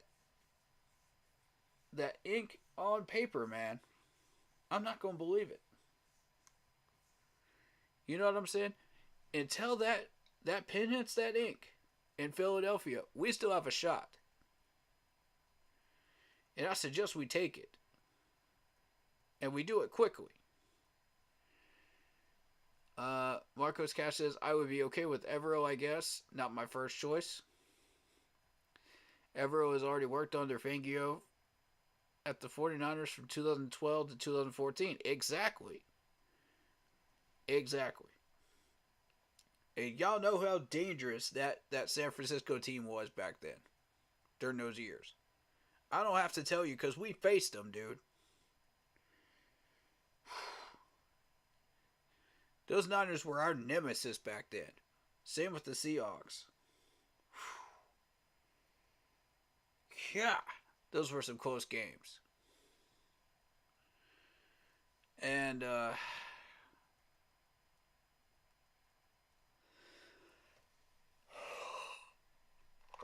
I want people that worked with Harbaugh. I want people that worked with Pete Carroll. I want people that worked with successful coaches. I want people that created their own success too after leaving those coaches. Marcos Cash says, I want Canales. I can see why after that interview that we just listened to. I can 100% see why. Like, I'm sold on him as my second choice right now. But you got to remember how many times Evero Jaro just pulled our butts out of the fire, man, this year and gave us a chance to win. Keywords gave us a chance to win, but our offense failed. Now, I want you to remember, we still had a top 10 defense. We still had a top 10 defense despite how horrible and atrocious and garbage our offense was. Who do you think got us those players? Front office did. The same front office that doesn't develop people, but knows how to scout these people. Okay. But here's the thing. The scouting has been atrocious in the last year. Absolutely atrocious. Because we went after, let's count it out. Let's keep it a buck. We screwed up when we went after Mingo. That's where we started screwing up. Some people would argue Bryce Young, but I disagree. We screwed up at Mingo. there were linebackers going off that board in the second round, there still would have been wide receivers sitting on that board in the third round when we drafted again. This was Steve Smith's pick. Now, I'm not blaming Steve Smith. Not at all. Let me be clear about that. I'm not blaming him at all. I'm saying we could have gotten a wide receiver in the third round. It doesn't necessarily have to be the GOAT Agent 89's pick. It doesn't have to be. It could be a wide receiver that's still on the board. You can talk to Steve Smith and say, who else is on the board though in the third round, do you think? And let's start having that conversation. You know, since I see these linebackers going off the board, I say, hold up a minute. I know who you want. But let's slow this down just a bit. Let's slowly roll. Who else is still on this board once we draft again? And I'm not sure Scott was willing to have that conversation with Steve Smith, because he's just like, oh yeah, it's Steve Smith the GOAT. You got to always listen to Steve Smith. You know, that's like saying, oh, I got to listen to everything that a government official says. You know, you don't always have to listen to them, but you got to respect them. You know what I'm saying? Just because they did great things for the organization doesn't mean you have to always listen to them and take their advice. Now, I'm not saying that Mingo can't be a great wide receiver at some point down the road. That's not what I'm saying at all. I'm just saying that we went for a wide receiver too early when we saw linebackers going off the board if you're drafting positionally. Now, as a result of not drafting a linebacker, you decided to put Brian Burns back at linebacker to account for that. You decided to put Jeremy Chin at linebacker because you could not account for that. You decided to mess around with a couple of other players and move them around because you could not account for that. Because you did not draft a linebacker. Do you see where I'm going with this, folks? So, my thing is, if you're doing that, that's the start of kicking somebody out of Carolina. That's the start of the process of the catch-22 circle that I'm talking about. That we just keep circling the wagon over and over and over again. You could draft a wide receiver anywhere and have him be a number 3. Anywhere. But my point is, if we just waited one more round, those wide receivers would have been there. Then you decided DJ Johnson was the pick. Okay? DJ Johnson, who never saw the field that much. And everybody's like, well, DJ Johnson's a rookie, and that, and the third. They made excuses for him. Stop it. That was a bad pick, and you know it. We traded 2 picks for this man and got nothing for it. Let's be real here. We traded 2 picks for this man and got nothing. Bum, tist, nothing.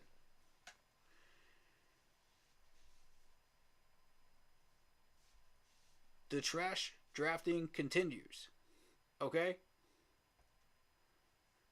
All because you decided you wanted a wide receiver over a linebacker. It keeps going. With that extra pick, you could have gotten a defensive end to match Brian Burns on the other side. You could have left Brian Burns at his natural position. You could have gotten your linebacker. That could have been the next leader of your defense.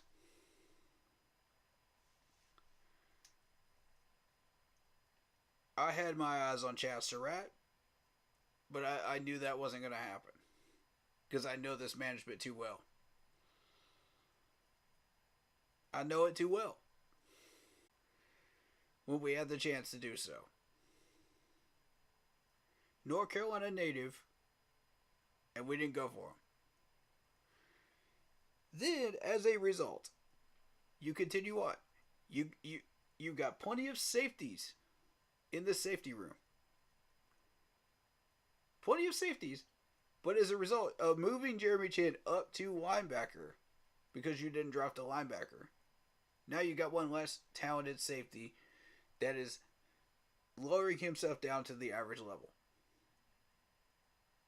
of talent versus what he was doing before. Look at his numbers, folks. They doubled. They are double in 2022 season what they are now. Go look it up for yourselves.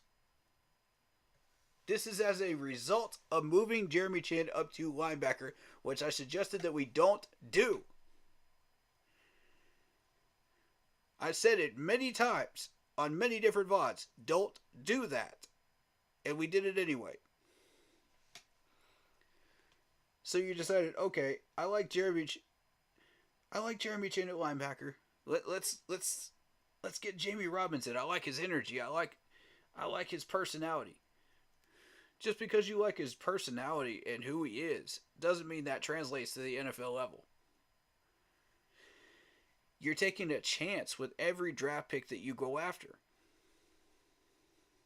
Meanwhile, you're sitting there with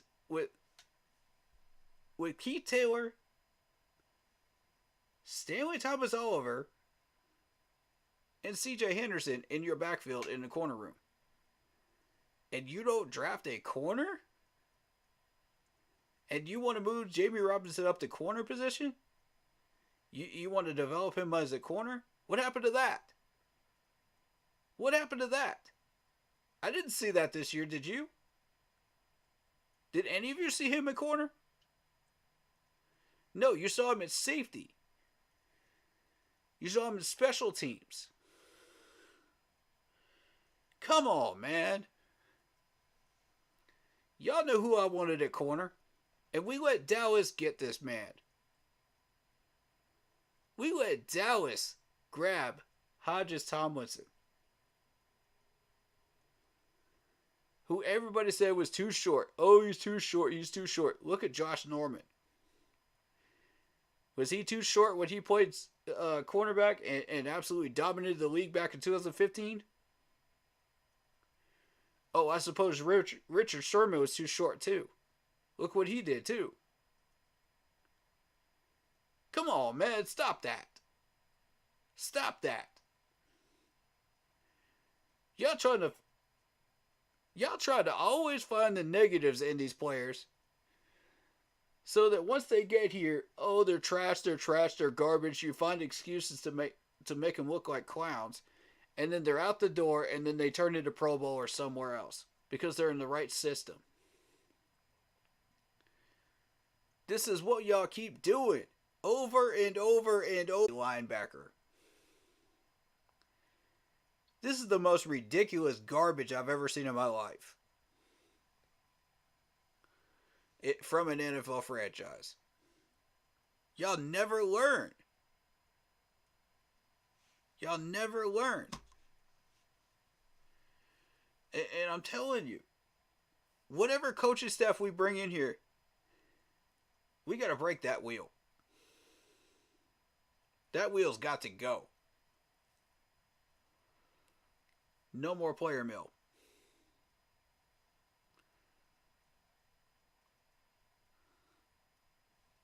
I want us to get the right players to start with. Don't screw around. Don't dance around. Don't move people around. Get the right people to start with. Either they work or they don't. Either they sink or they swim. Period. I'm tired of this trash, man. Y'all trying to move Icky over to to right guard. Nah. Just reset this line, dude. Just reset the line. Y'all don't know what you're doing. Y'all don't know what you're asking for. Just reset the line, bro. If he's not cutting it at a position where he's supposed to be cutting it at, then why'd you draft him in the first place? When you knew you weren't going to develop him properly, just like you didn't develop all these other guys that you decided it was a good idea to draft, that have talent. Don't get me wrong, they have talent. That's not the problem here. That was never the problem here. You're scouting these guys correctly. You're just not drafting them correctly. You're not progressing these guys and developing them properly. And I think one of the few people that could actually solve that problem is our guy from Tampa Bay, Dave.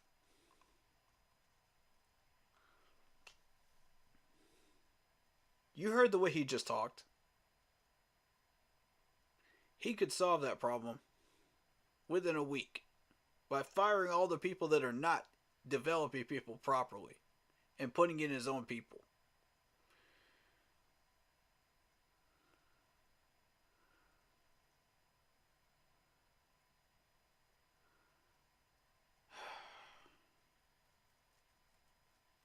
I mean,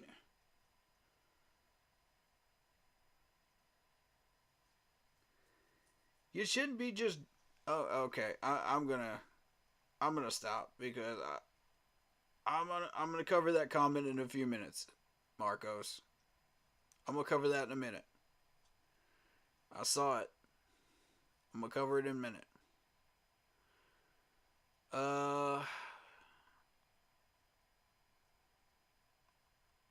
All right, let's keep going down the list here of this chat. You want Canales, and I see why. I do see why. He sold me after that interview, man. He did. I'm on board. He said a lot of things that made sense. And he was real about it. He was telling the truth, too. You could tell because he was actually getting results on the field. This wasn't some fairy tale garbage, you know, that Frank was trying to sell us. This was real. And you know how I can tell? Because Tampa's in the playoffs right now. And they're in the divisional round, taking on the Eagles and dominating the Eagles right now. This past weekend. That's how I can tell. This is real, y'all. They took down C.J. Stroud, the Texans, over there with Baltimore. And that's why that Baltimore offensive coordinator is an option as well. These guys are getting results. That's why they're options for head coaching. So I can get on board with a coach like that talks like that. That is humble enough to say, I like the job my offensive line is doing. And he broke it down piece by piece. Like, I like what the tight ends are doing. I like what the left tackle's doing. I like what the right tackle's doing. I like what... You know, he broke each piece down, and I love that. I love that. You don't see that from many other options out there. Nobody else talks like that. And it's something to be said for that right there. You know, I'm with it. I'm with it. Lot Poppy says, yo, if it's Tepper's decision, we're screwed. Exactly. It doesn't matter who we like, who we don't like. It doesn't matter. If it's Tepper's decision, we're screwed. And Lock Poppy is dead on target with that comment right there. That's the comment of the night right there. Y'all already know it.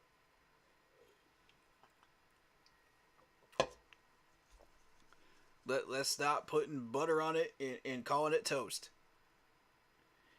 You know, because that's real right there. That's real. That's the raw and honest truth. And somebody's got to say it, and I'm glad he did. Because if he didn't say it, I would have. You know, I darn sure would have. One of us was bound to say it first. Because we're on the same wavelength. Isaiah says, to the people who wanted CJ, would you have trusted this coaching staff to develop him right? Sure wouldn't. Because I sure wouldn't. That's a fact. That's a fact.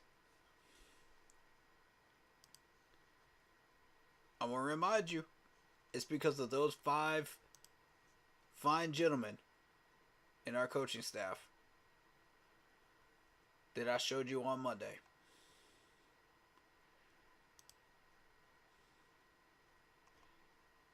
It's these 5 right here. Hold up.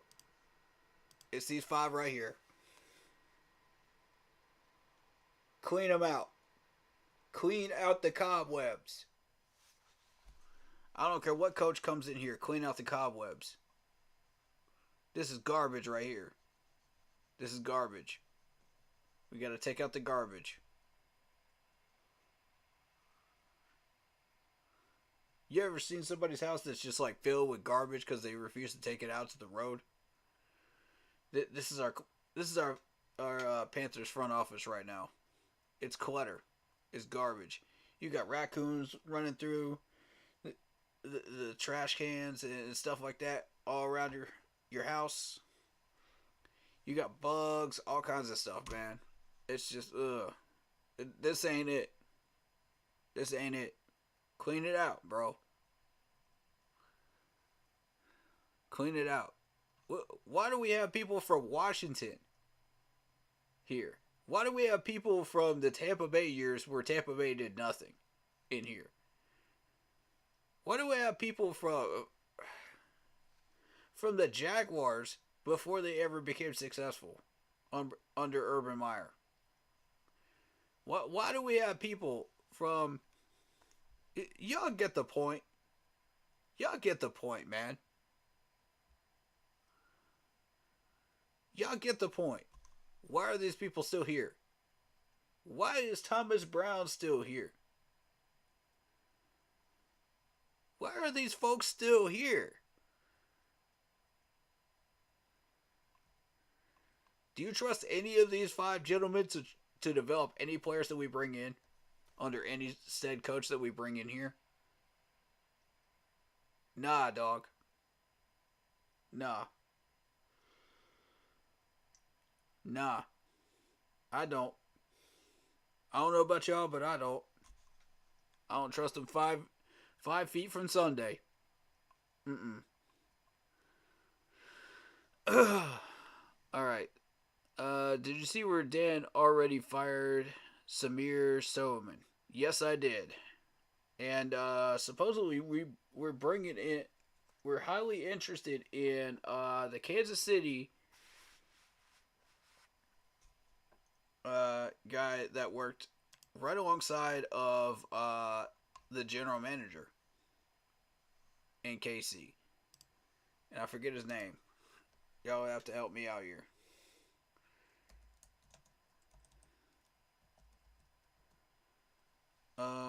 Let's see. I don't want the salary. Alright, so the current GM of the Kansas City Chiefs is Brett Veach. Alright, so...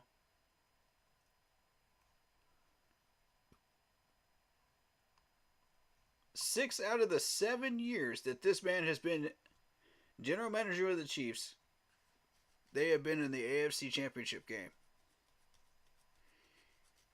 That's not a coincidence, folks.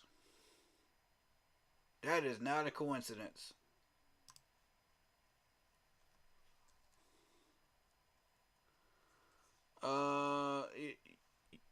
Can y'all let me know in chat what the guy's name was? Because I forget what it was.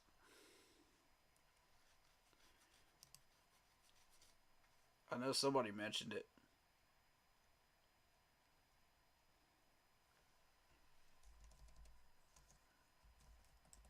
I'll probably recognize it once I see it. Give me a second. I'll probably recognize it. Let's see.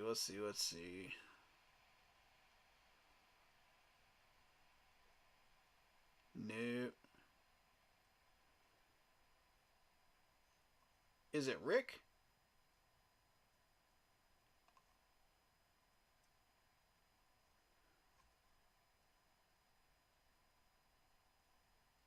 Or was it Brandon Hamilton?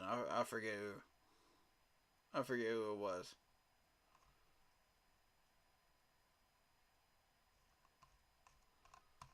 Yeah, y'all gotta remind me.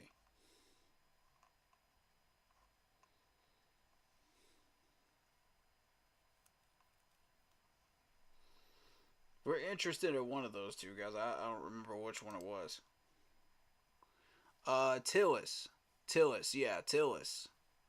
Thank you, Tillis. Let me see. Tillis.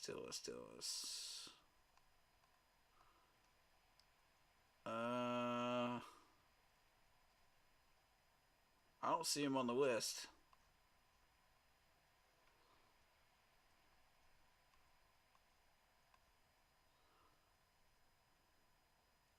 Oh, there he is. Vice President of Football Operations. This is the guy. This is who we are interested in, ladies and gentlemen.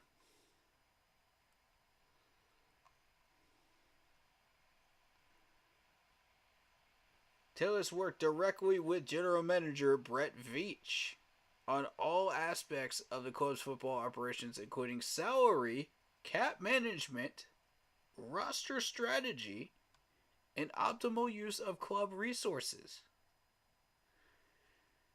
Tillis also serves as the club's lead player contract negotiator, spearheading every extension and free agent deal for the Chiefs since 2017, including Patrick Mahomes' record-breaking contract of 2020. Get excited, y'all, because if we manage to get this dude, man, this is big. This is big. This is mammoth right here. I got hyped when I saw this dude, man. For real. Woo-wee. And I'm trying to tell you, when I read the words that he's working directly with General Manager Veach, I'm going to stop right there. That sold. Give me the paperwork. Give me the paperwork on this man right here. Sold. I don't need to read the rest of it. I'm sold. Bring him in. And as a bonus, these are things that we need right now. Salary cap management. Man, y'all know we desperately need that. Roster strategy. Think about that for a second. Roster strategy. And optimal use of club resources.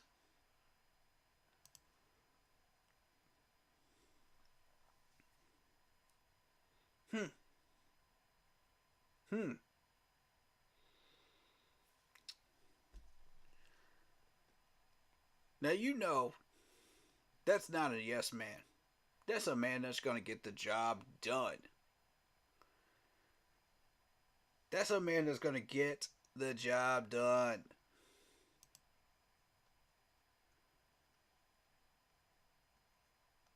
Oh. And as icing on the cake, Patrick Mahomes' contract when he was working with free agent deals with the Chiefs. Contract negotiator. Coach, contract negotiator. Oh, man, that's got a nice ring. That's got a nice ring to it, doesn't it, folks? That just sounds beautiful to me. That's beautiful music to my ears right there, as a Panthers fan. That's something we desperately need right there. Real talk. We gotta have it. We gotta have it. Because the people that we were using before had no idea what they were doing with contracts. They had no idea what they were doing with our club resources. Roster strategy, you might as well throw that out with Frank Wright and Matt Rule. Cap management, you might as well throw that out with the last two GMs we had. And all aspects of the club's football operation.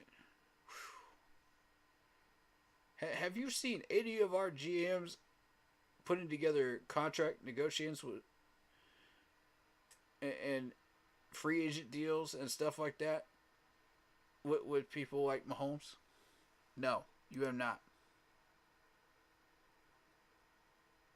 Not our people. Not our people. Not at all.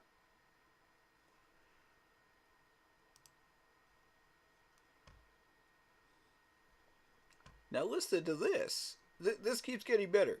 He's charged with ensuring the club complies with the NFL's collective bargaining agreement and other league policies. Tillis also works with the pro and college scouting groups as part of his role to oversee data analytics efforts for the player personnel department. That is sweet music to my ears. That is sweet music to my ears as a Panthers fan, right there. Because what have I been complaining about for the past 5 minutes? Player personnel development, right?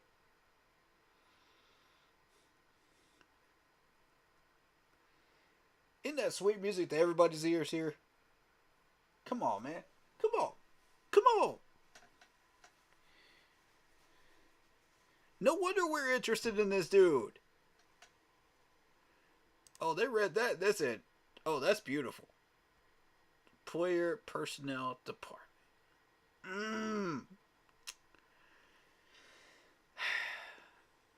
Oh, wow.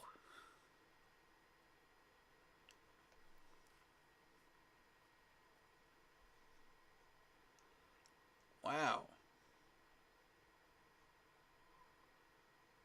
He graduated from the University of Rochester with 2 degrees in economics and statistics. Not 1, but 2 degrees in this. Do y'all know how hard that is to do? Just to even get 1? If you don't know anything about that stuff, this man applied himself, worked hard, and got where he is.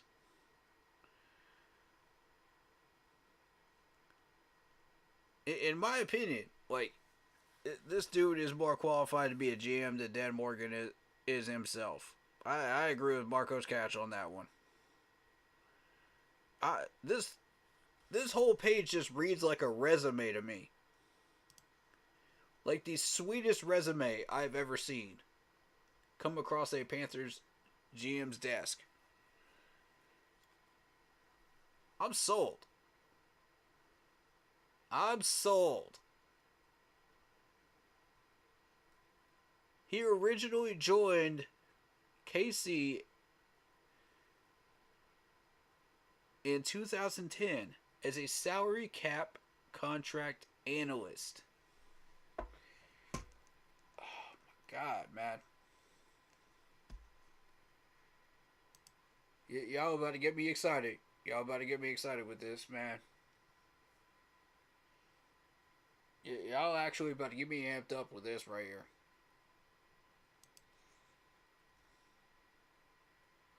This dude just looks like an honest dude, man. Does this man look like somebody that would lie to you? Nah. Does he look like somebody that would screw you over in contract negotiations? Nah. Not at all. Look at that big old smile, man. Look at that happy-go-lucky smile, man. That's a man that enjoys doing what he does. That has a passion for what he does. You could tell. You could look in this man's eyes and tell that. I know how to read that stuff, man.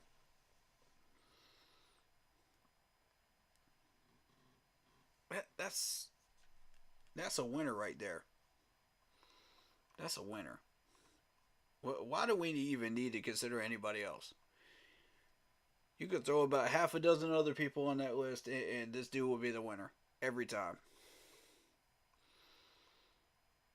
As soon as I read that, sold. Show me your body of work. That's all I need to see. If I see what I like, I'm going to hire you on the spot. That's a fact, though. Alright, so, excuse me, y'all. I'm hanging in there for y'all. This is supposed to be my day off. I'm hearing rumors, like I said, rumors. Dan Morgan wanted to draft Charles Cross instead of Icky. Was against the CMC trade. Trading DJ Moore was a bunch. Trading DJ Moore and a bunch of other Fitterer moves. Alright. I've said this before and I'll say it again. Half of Scott Fitterer's moves made sense at the time that we made them. The other half were pure garbage. I'm not defending the man. I'm just calling a spade a spade. I'm saying what it is.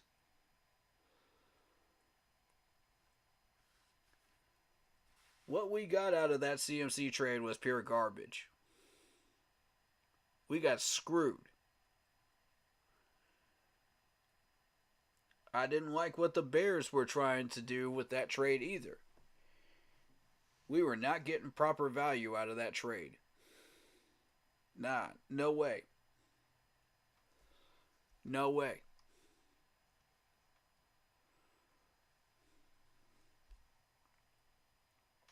Now, there were times when he made trades to clean up the mess of our coaches.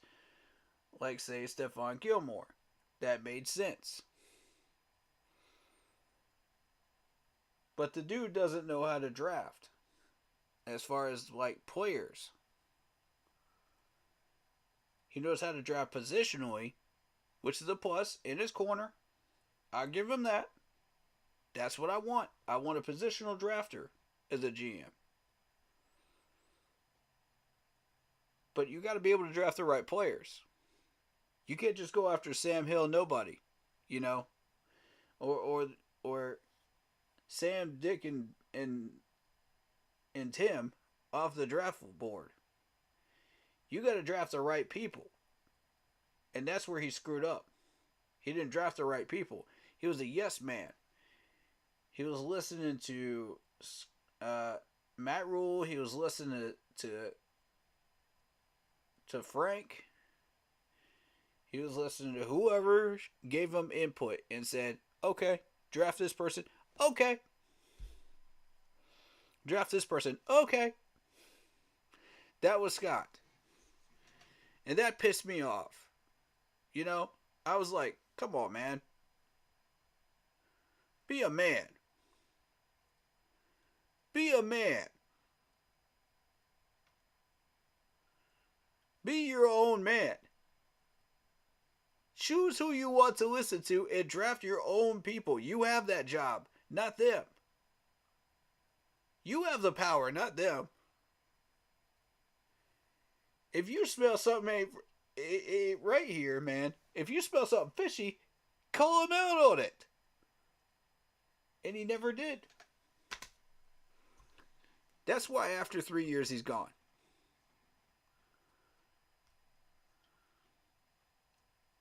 I mean, it is what it is. It is what it is. I'm just saying. It is what it is. Isaiah says you can get a wide receiver anywhere. Look at Puka. He came from the 5th, and he broke a lot of rookie records. Exactly my point. Look at the development of our players. You tell me. How many of these guys actually got developed?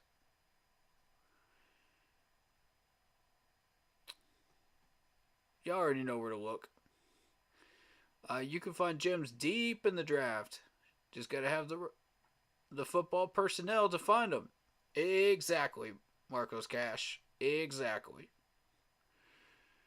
They took DJ Johnson in the 3rd because he had the quote-unquote physical traits of an NFL defensive end.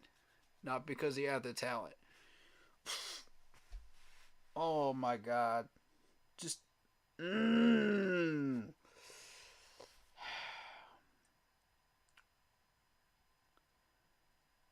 That's what they said, right? You quoted them directly, right? They actually said that? Wow. The physical traits.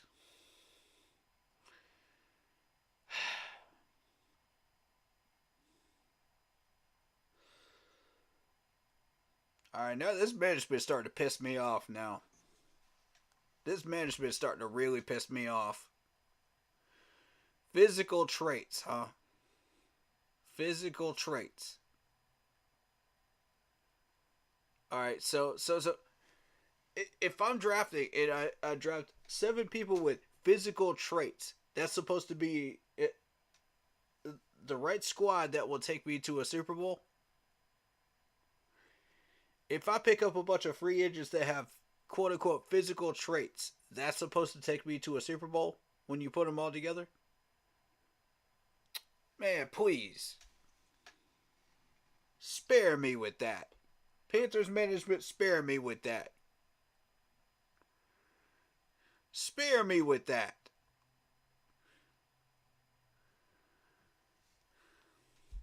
That sounds like an excuse just to draft a man just because you like him personally. Right there. That's what that sounds like. Nah. Just because you had lunch with my friend doesn't mean I have to draft you. Just because you're best buddies with my neighbor's dog doesn't mean I have to draft you. Just because I shared a Thanksgiving dinner with you doesn't mean I have to draft you. This has got to stop. This has got to stop. This is the stupid nonsense I'm talking about right here.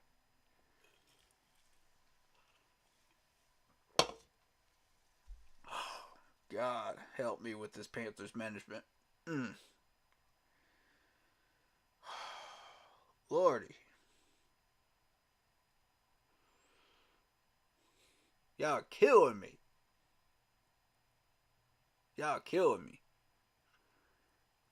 I hope that wasn't an official report. I hope that was some troll post. I swear. Because if that's real, I wouldn't be surprised if it was real. But if it was real,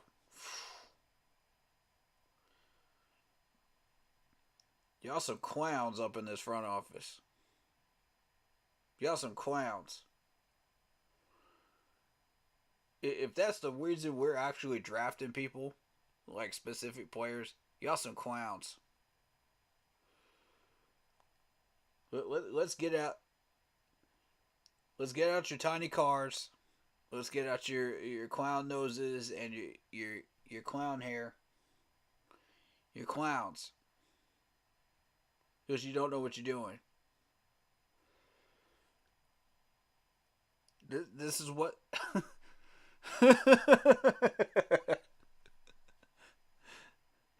God. It came out of Fitterer's mouth.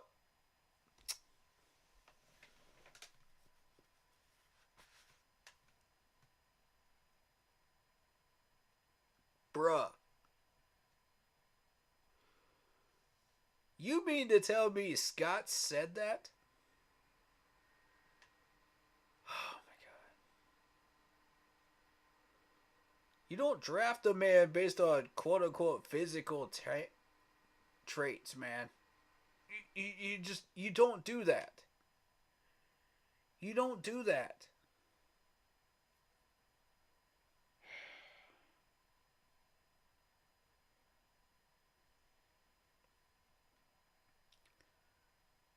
That's like saying I'm gonna date a hot role model, a hot model, and just based on her looks, and not on her personality. And then you find out later, she's a gold digging scamp. You know what I mean? Like I'm afraid to say stuff like that on stream, but God, man, you know how I feel about this stuff, man. You know how I feel.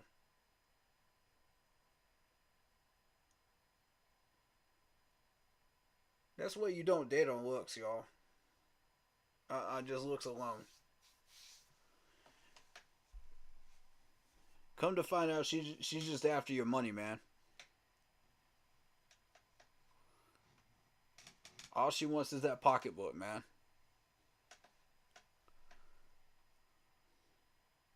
All she wants is that new yacht. It's about the Benjamins, man. But no. Let's draft a guy based on physical traits. Sure. Any Sam, Dick, and Harry off the side of the street could be drafted off of physical traits.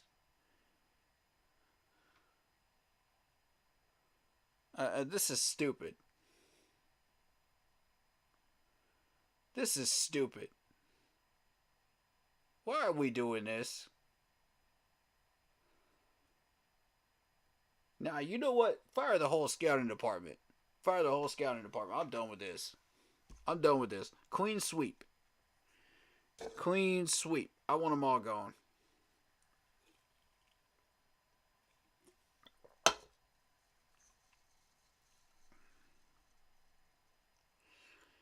The thing is, we're dealing with the same Scott Fitter that actually drafted this defense, though. And put together this defense off of free agency. And Ajaro had to be in his ear, man. That's the only way that Ajaro got what he wanted. He had to be right in his ear. The entire time telling him, I need this, and I need this. And he got him. Simple as that. He's like, pay him what you want to, but I need these players in order to make this a top 10 defense. He got what he wanted, and we got a top 10 defense. But no, our offensive coordinator and our head coach wanted to play around and act like this was hopscotch or some kid's game. And say, oh yeah, I want these kids. It's like picking kids at dodgeball. You know what I'm saying? Like, oh, this kid looks like he might do well. Maybe he's got a strong arm. Nah. Just because his arm looks muscular doesn't mean he can throw it straight. You know what I'm saying? Like, what are we doing here? Fire the lot of them, bro. Y'all scouted him. You tell me what he looks like. Don't just tell me what he looks like. Tell me what he did. That's what I want to know.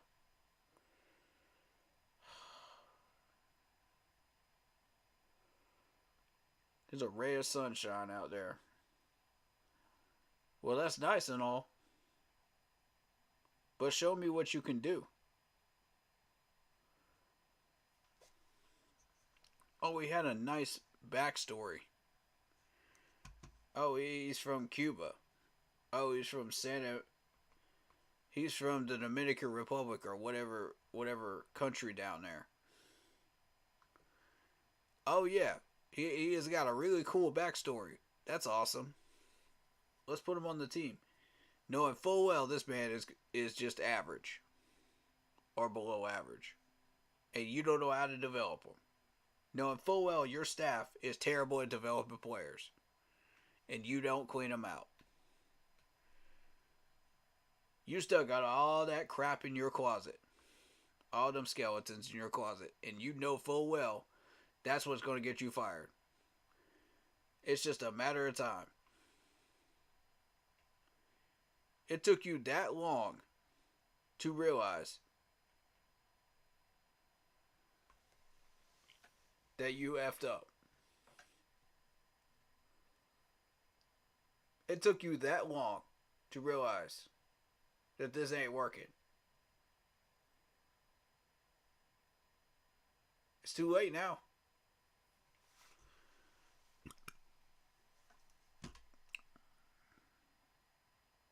Man, take some of these clowns with you.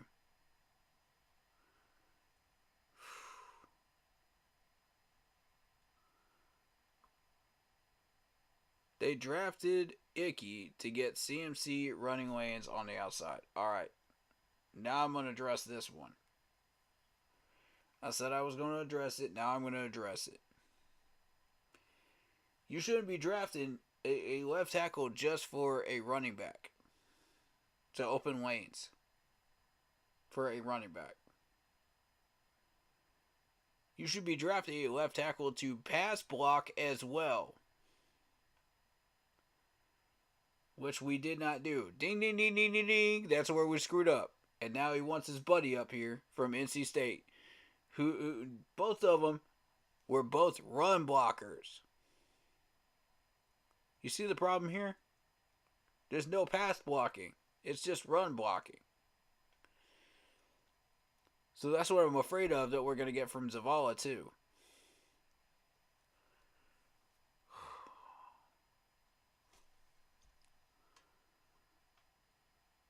That's what I'm afraid of, man. All due respect to Zavala, man. I love this dude, but I'm afraid that's what we're going to get. Prove me wrong. In the short, limited time that he was on that field, he did not prove me wrong. At all.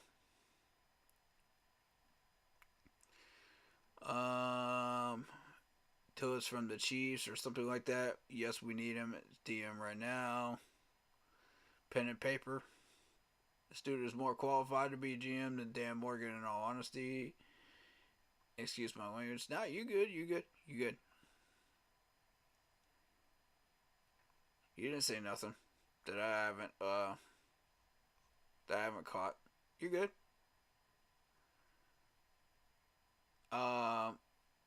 No, bro, it came out of Fitter's mouth after the draft in a press conference. Oof. It's on tape. One press conference after the draft. Ooh. God.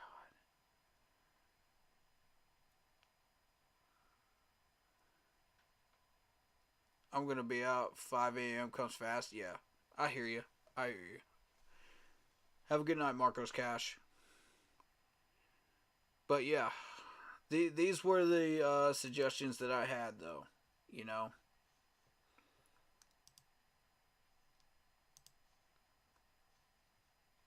So let's now take a look at Fangio's body of work.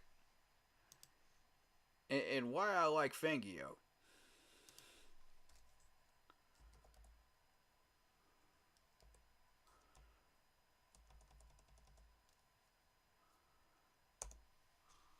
Miami Dolphins. All right.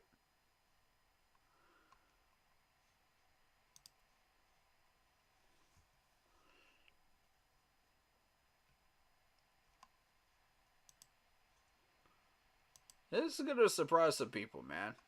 It's going to surprise some people. When you go looking through his body of work, at first you're like, you know, in the first 2 weeks, you know, he gave up 34. His defense gave up 34 points. Against the Patriots, he gave up 17. Okay, getting slowly better. Slowly better. Denver Broncos, that offense was on the field so much that it helped out the defense. 20 points. Giving up. Then you face a real team with Buffalo. And you get absolutely destroyed. 48 points. Okay, how do you recover? That defense only gave up 16 against the Giants. Alright, good. Good. They face our Panthers, and they only give up 21.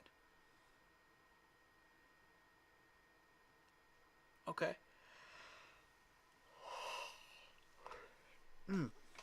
Alright, so they go into a tough game against the Eagles. What do? Wah, wah, wah. Give up 31 points.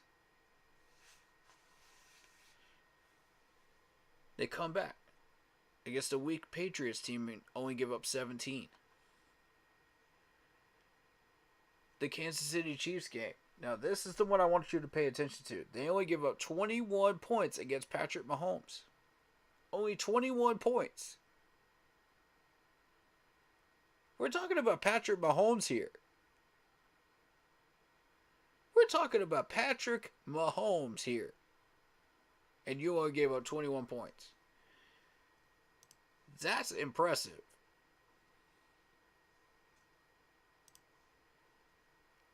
That's impressive, sir. I'm not going to lie to y'all. That's impressive. They may have lost that game, but that defense won. Plain and simple, that defense won.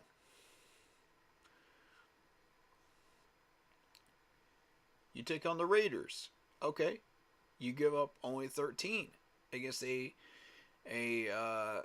run-of-the-mill Raiders team. 13 points. Not bad.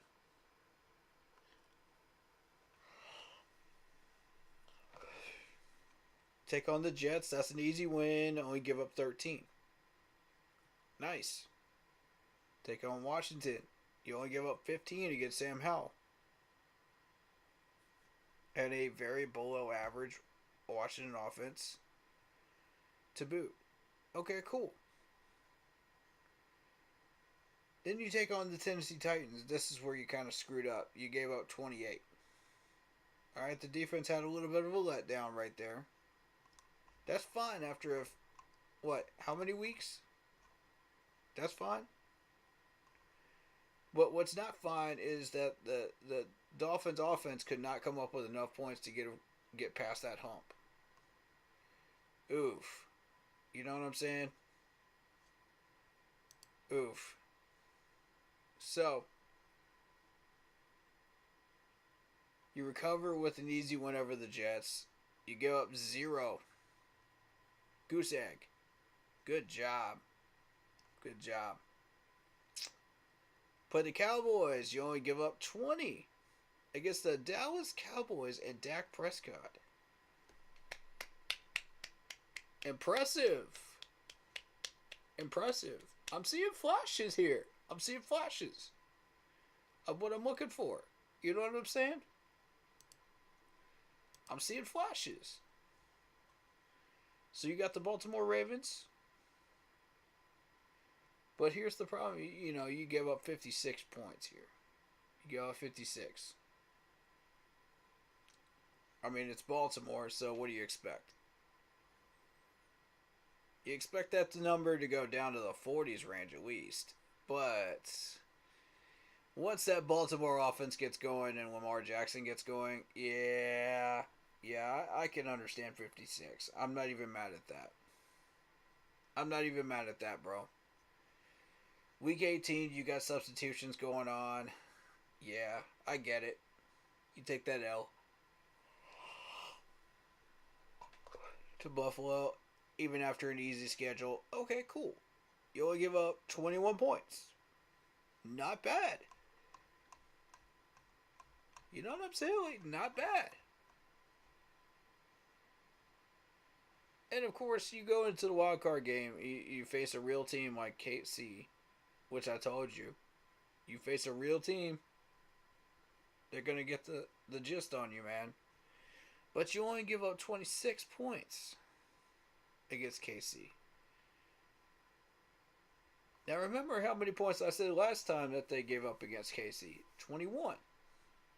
This is Patrick Mahomes. This is Patrick Mahomes and Travis Kelce. These guys have been shredding the league all year long. And you only give up 21 or 28 points respectively against KC. That offense had a letdown that game because they couldn't get past that KC defense. Fair enough. But defensively, I'd call that a win. I'm going to be real with you. That's a win.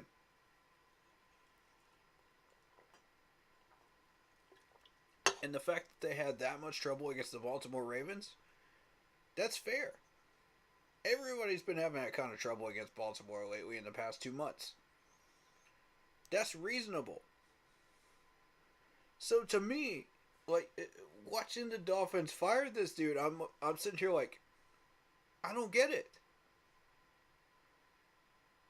I don't understand. Help me understand this one. Okay, so let's look at the 2022 record from last year. All right, you start out against New England, easy win, 20-7. Cool. You only give up 7 points against them. Cool. You actually beat Baltimore last year. You gave up 38, sure. But it's Lamar Jackson. Come on, what do you expect? But your offense had enough firepower to put up 42. Not bad. This is against the Buffalo Bills in 22. You only give up 19 points as a defensive unit. Not bad. You gave up 27 against the Cincinnati Bengals. Okay. Understandable. Bengals were a tough team at the time. Understandable. You've got you got a Jets game here. That did not look good. That was bad. That was very bad. And as I remember, that was the year that Brett Favre became the no, it was this year. It was this year. Alright, so I don't know who you lost to with the Jets there, but 40 points is oof. Okay, that's a bad look right there. I'm not gonna lie to y'all. You go into the Vikings game, and you give up 24 points to the Vikings. Okay. Could be worse. It's Kirk Cousins. Could be worse. He was playing pretty decent. Why not? You know, this is before they got all the pieces that they needed. You know. Then you got to win over the Pittsburgh Steelers. Your defense shut Pittsburgh down to 10. Cool. The Detroit Lions. Okay, Lions were starting to build something that year. In 2022. They didn't have all the pieces they needed. They were a year out from doing that. And getting to where they are now. Fair. So. You give up 27 points, but you still won. And this is the point what I'm trying to make. If the offense is doing their job, 24 points won't matter. 27 points won't matter. If the offense is doing their job, you get wins. Period. You get wins.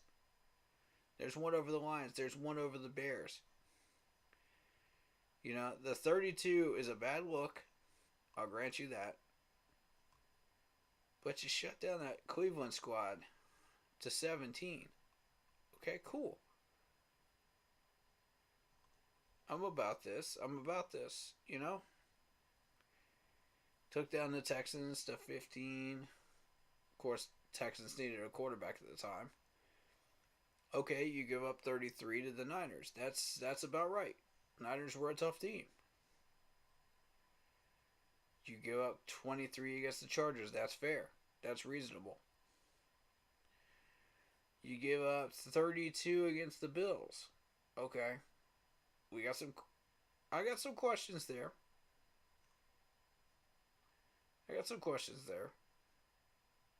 But I'm not exactly red flagging it, because Buffalo's been playing really well lately.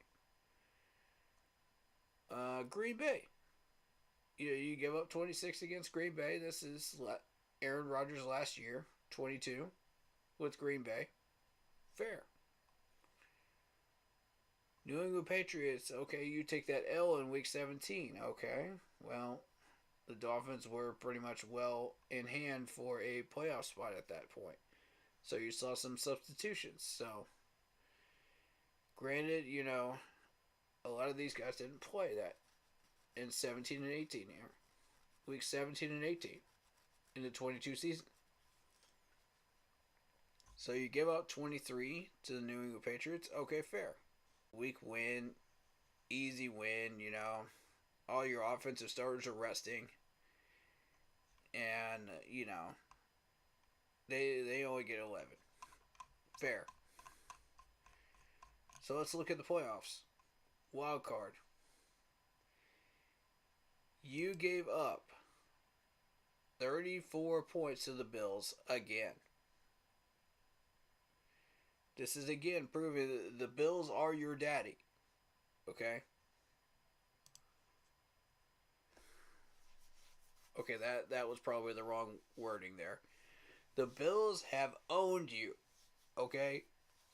The last 2 seasons, the Bills have run you over. They control you. How are you going to do it? How are you going to let them do that?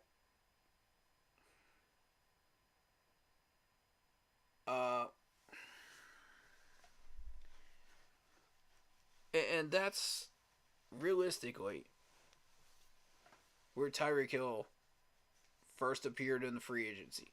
Right after that. Then you saw that Dolphins offense start controlling teams. That should be controlled and should be run over.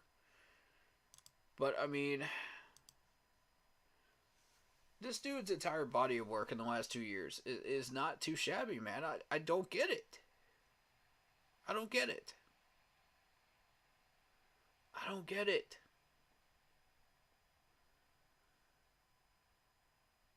Dolphins fans, help me out here. I don't get it. Why was he fired? Help me out. It confuses me a little bit. We'll take him. We'll be glad to take him off your hands. I'm just confused as to why. Doesn't make any sense. I don't know. Maybe it's just me.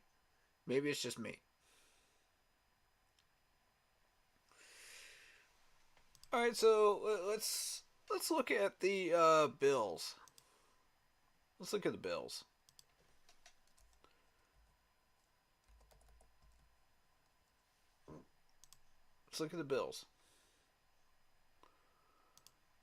Now, mind you, this was Ken Dorsey's system in 2023.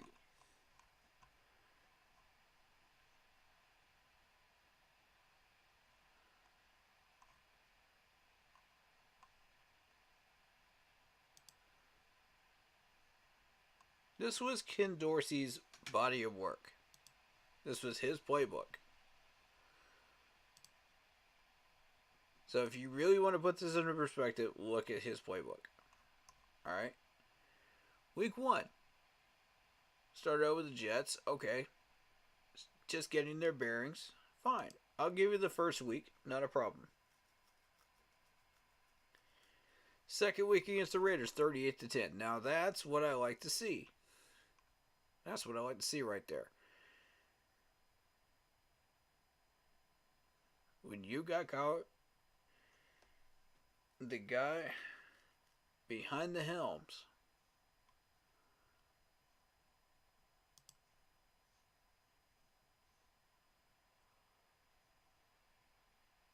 Mr. Josh Allen,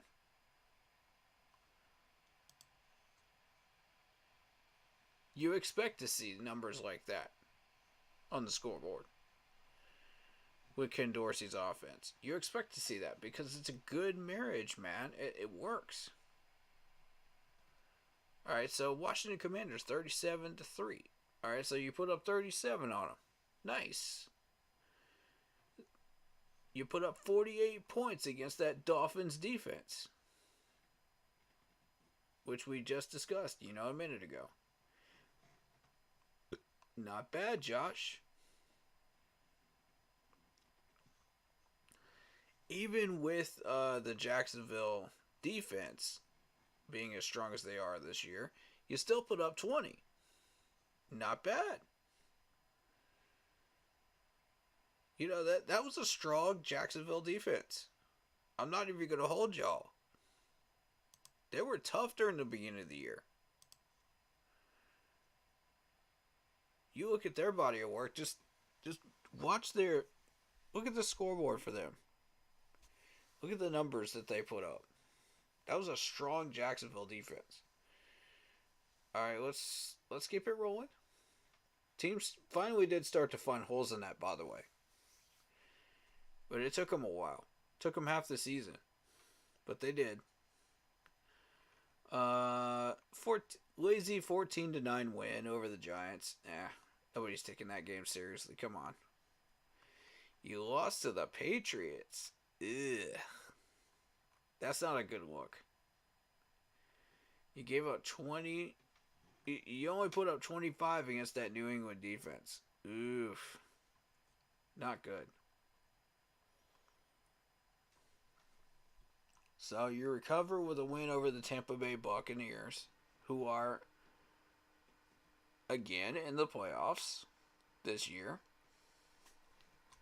for the third straight year. Put up 24 points on them. Nice. You lost to the Bengals, the streaky Bengals. And I mean, that does happen. I've seen some crazy upsets with the Bengals this year. In the past years, too. Recently. So, yeah. Joe Burrow got the better of you there. You go to Denver, and this is where Denver starts picking it up. They start getting moving. Picking up their horse hooves, 24-22 right there. Okay, cool. You still put up 22 against that Denver defense. But Sean Payton is finally sinking his teeth in Denver. So there you go. Joining a lofty group of coaches and people in Denver that have been through there. A great historical group. You've had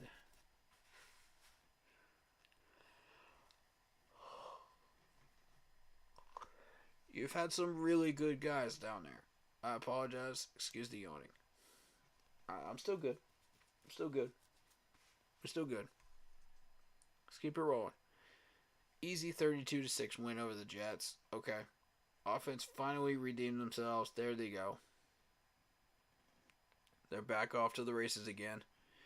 They got 34 on the Philadelphia Eagles defense. Great. They found the holes there. They still lost by a field goal. But you fought hard. You fought real hard. That's what matters. Bye week there, and then you face the Chiefs and get a win there. This is where people started to think the Chiefs fell off the wagon wheels. 20-17 win over the Chiefs. Okay, cool. Then you get a big win over the Dallas Cowboys. Ooh. 31-10.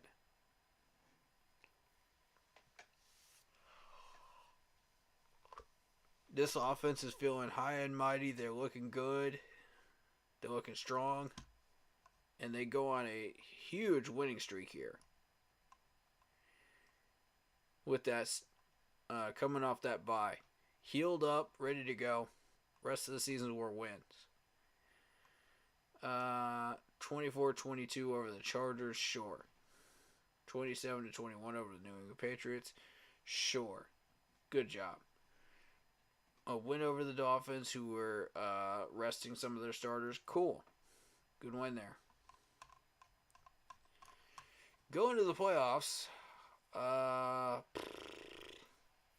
easy 31-17 win over the Pittsburgh Steelers, who should not have been in the playoffs in the first place. Cool. Your offense is rolling. 24-27. Chiefs shut you down.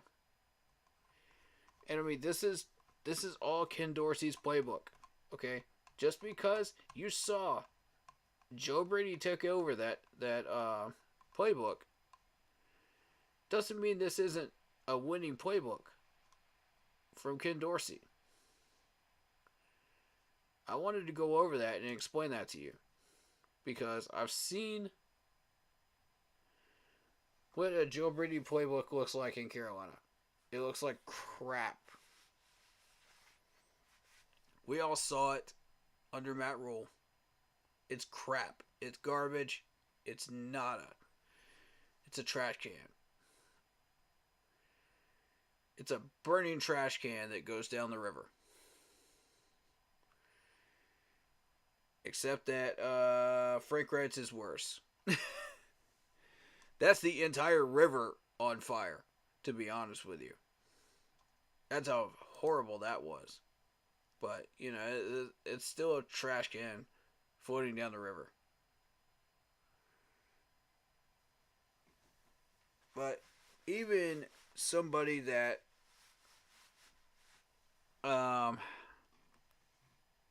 has never seen success doesn't mean he can't find success using somebody else's playbook.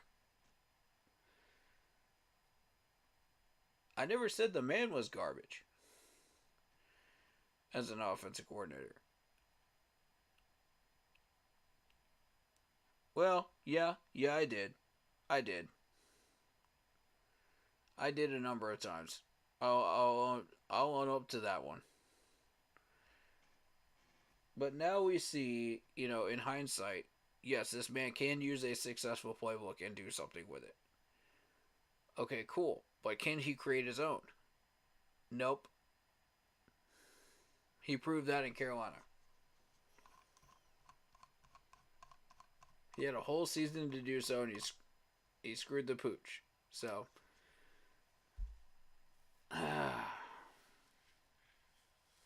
he got shot down in flames. So, you know, my point being, this is Joe Brady's playbook. I've been trying to explain this to you guys, but, you know, I never did find the time to do this. Because there's so much else going on. Alright, so. Vic Fangio, we covered him. Ken Dorsey, we covered him. Dave Canales, we've covered him, I believe, right? Pretty well.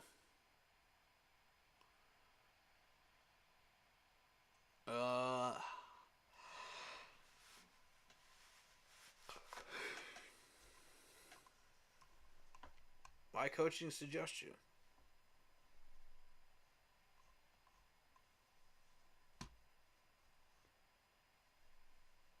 Is is, as always,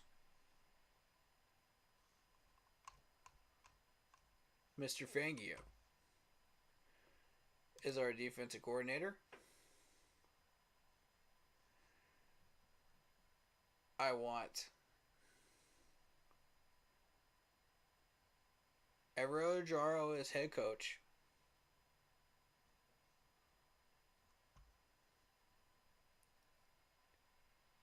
And I want the man from the Texans at offensive coordinator. That's what I want. Simple as that. That trio could be successful on any day. Ajaro, Fangio, and Slovic. It's that simple. In that order. I want them in that order. We got to keep Evero here. It's got to happen. It's the only way to do it. Unless you hire Canellis to be our head coach. That's the only two ways I can see this happening.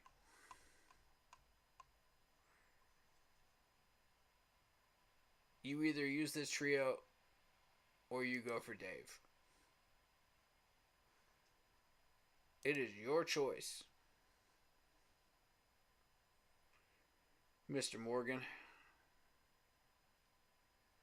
Mr. Super Bowl player with the Carolina Panthers.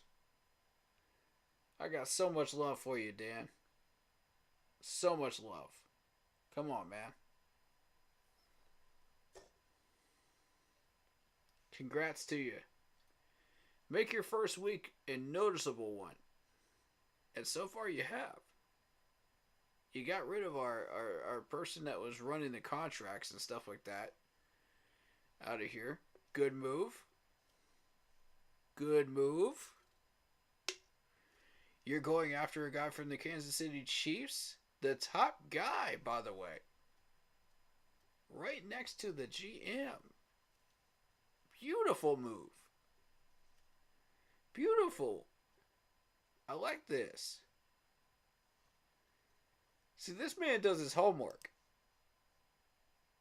I'm impressed with that. I like that.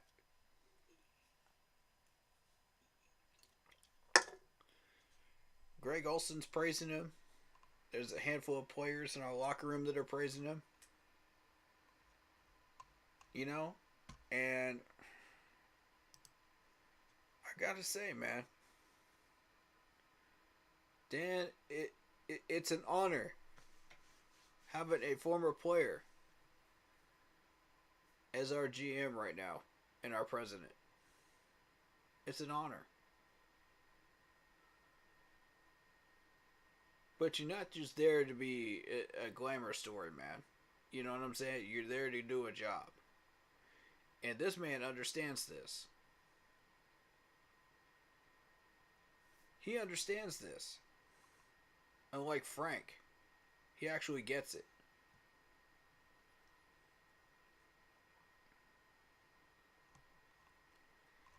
So the next move you ought to make is cleaning out the closet, man. Get rid of some of these clowns, man.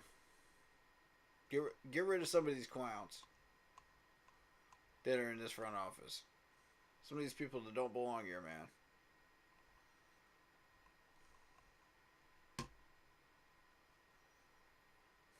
Let's bring in some people that do belong here. Let's start with this head coaching role. Let's get our defensive coordinator. Let's get our offensive coordinator. And then clean house. I want half this office and staff gone. Right after you get these hires done. I want them gone. On a plane out of Charlotte. Right back where they came from. Send them back to Miami. With the Dolphins. No, no. I mean, send him back to Jacksonville with the Jaguars. Send him back to Tampa Bay. Send him back to wherever these clowns came from. Let's have a clean house, man. Let's clean out the cobwebs. Let's clean out the cabinets. Let's put some stuff there that's good and healthy for us, man.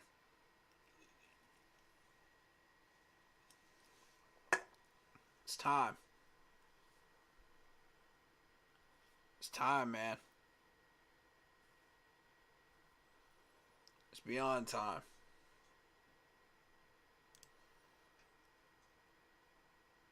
Dan, I got a lot of respect for you, man. I believe in you. I believe in you. I believe in your ability to do this job properly and to get it right. I believe in you. Prove me right. Prove me right, sir. Show me that my faith has not been misplaced. I got a good feeling about this dude, man. I do. I got a good feeling about this. And those first 2 or 3 days of moves and suggested moves that he wants to do. His first actions as GM and president, I like them. You got to put a stamp on your tenure. You know what I mean? That's a stamp. That's not just a stamp. That's dreaming big. You're going after the right hand man of the Chiefs GM. That's put a stamp by your name, man. I respect that. I respect the heck out of that. That's bold. That is bold, sir. That deserves an applause right there. That deserves an applause. You got to take risks, man, in this job to get what you want. This man knows what he wants. He's not messing around. He didn't have to say a word. He showed it by his actions who he is. That's the type of guy I like leading this team, man. That's what I like. When you got Greg Olsen and people like that on your side saying you made a good move,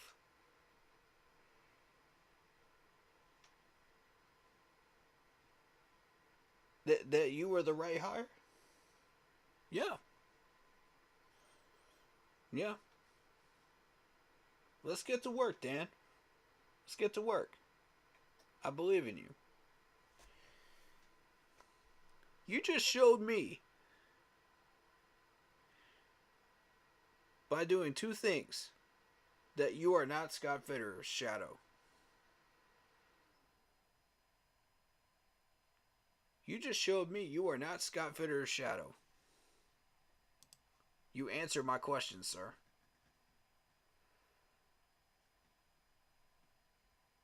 That's what I'm looking for.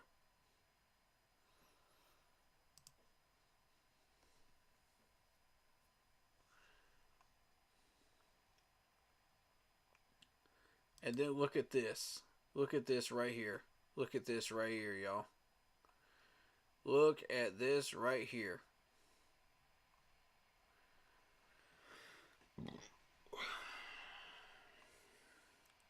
This man extended Steven Sullivan. Good move, good move, good move. Love it. Love it. Love it. Alright. I think there's a lot of potential with Steven Sullivan. I green light that move all the way. Now LeBron Ray.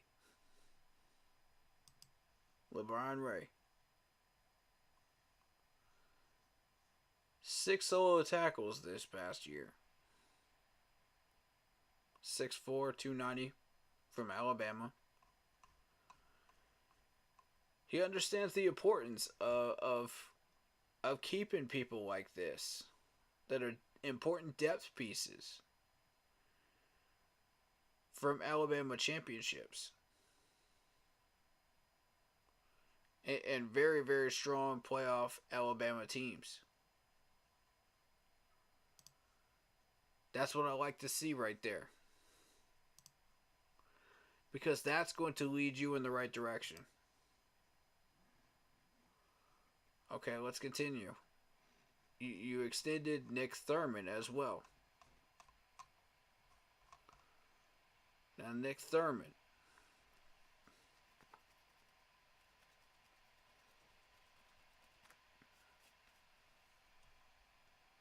Nick Thurman had 11 solo tackles this year.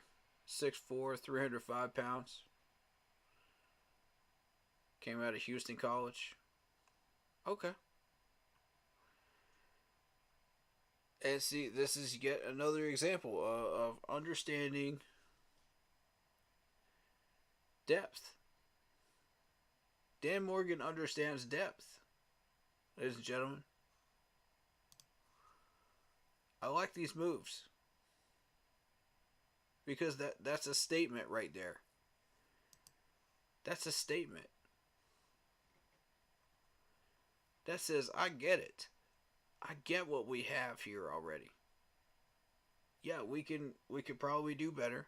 But these are easy moves that we can make, to solidify our depth. Cool. I'm down with it. My issue is you still got to pay all these other players. You got to choose between these other players. Who are you going to choose? Who you got, man? It's not a secret why we hired Dan Morgan. It's not at all.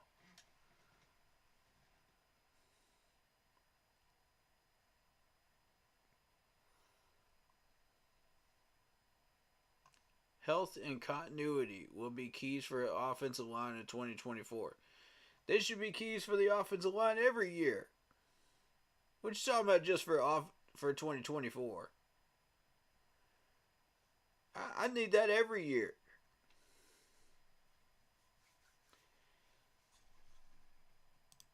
I need that every year, man. That's what we're failing to do. Okay, so with that being said, you got $28 million to re-sign everybody else on that list that you really want to keep here. And I'm gonna bring up that list again.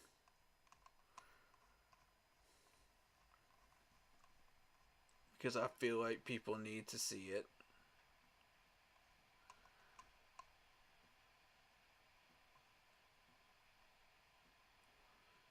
And this comes from Al Wallace. I think Dan's personality is built for this. If there's a guy that is in the room that'll step up and say, this is how we're going to do it. You hired me for a specific reason. Let me do my job. I've seen him do that. That comes from Al Wallace right there.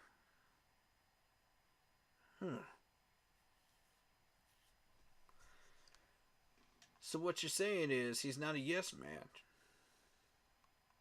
He's the guy that says, this is how we need to get this done.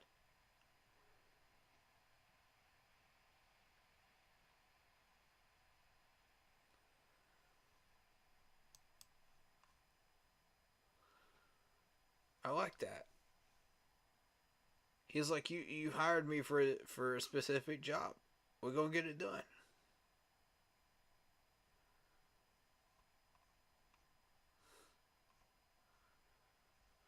I like how we offered him a second interview as well. After watching the Falcons and Seattle do that as well. And we're like, nah. We're going to match that. We're going to match that. Screw the Falcons, man. Y'all want them that bad? Screw the Falcons.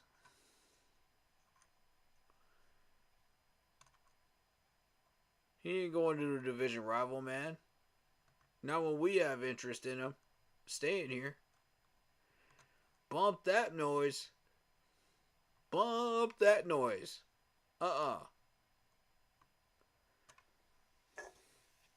Falcons, y'all better step down. Y'all better take a chill pill.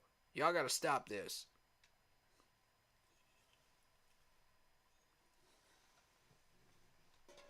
I'm trying to tell y'all right now. Falcons, y'all gotta stop. Y'all gotta chill. Y'all gotta quit poaching our people, man. Those are our people. Stop poaching them, please.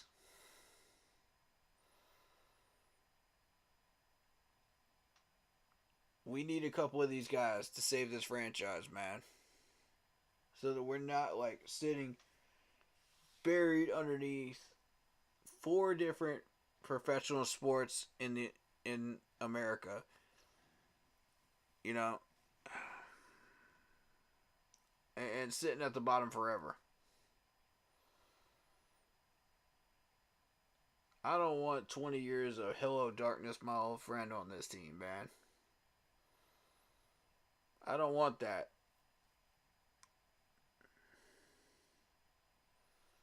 I'm not here for that.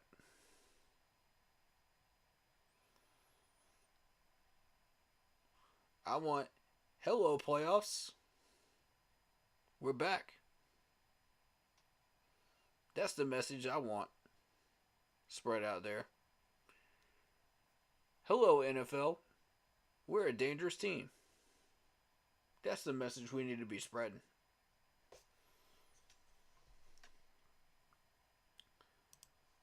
And I'll finish up with one last piece, man. One last piece.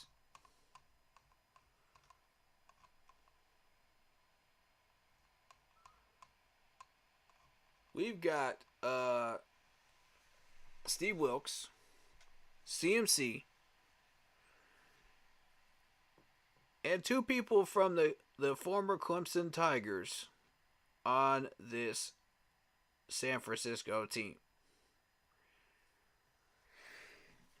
One of them, I was told, got put on the IR. And it's a doggone shame, man. But, you know, if San Francisco wins, man, he'll still get his ring. Which I'll be very, very happy with. But the other Clemson Tiger I'm talking about is Ray McCloud. Shout out to Ray McCloud. I love Ray. He's a Ray of sunshine, man. I love this dude, man. I love listening to him talk, man. Have you guys ever listened to him talk? If you've met him before, that man is just so fun to talk to. He's got such a positive attitude, and I just love Ray. I love Ray. So much, man. And I wish him the best of success in San Fran, man. For real. I hope he succeeds. I hope he one day gets his ring. You know what I'm saying? I want that for him. CMC definitely deserves his ring. So does Steve Wilkes. I just hate to see these two get their ring in the way that they are. You know, with another team other than Panthers colors.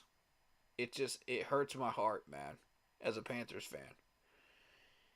It hurts my heart, but it also makes me smile a little bit, you know, knowing that they got that they're about to get what they have been pushing for so long in their careers.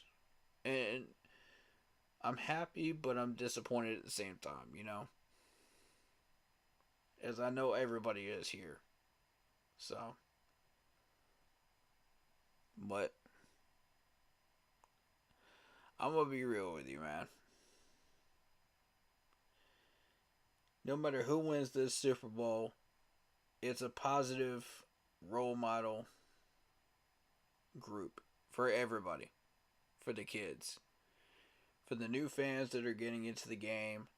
It's a win for everybody with role models, and it's gonna help make these kids love this game. You know, when they watch these competitive matchups, it's gonna help uh, young adults and older adults, you know, that are just learning about the game, just start to have a passion for the game and really start to understand what this game is and why we love it so much. So it's a positive, man. That's how I look at it.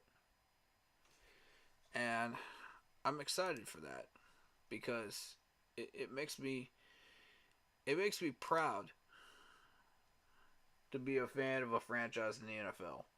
And not just that, a YouTuber of a franchise team in the NFL. When I look at that. So, you know, it'll get kids into flag football. It'll get people into, you know, youth football programs. You know, what some of them that these NFL players actually spearhead themselves. Um, and maybe even just neighborhood pickup games, like I used to get into with my buddies. Whatever position you happen to play or do, or whatever you find is best for you. It's fun. Whatever feels comfortable for you. That you feel like you know what you're doing. Go for it, man.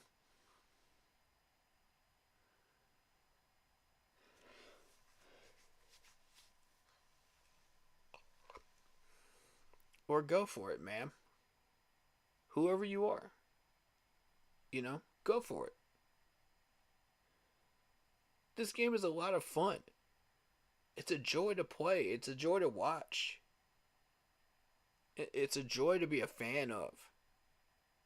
No matter what franchise fan base you're in, it's a joy.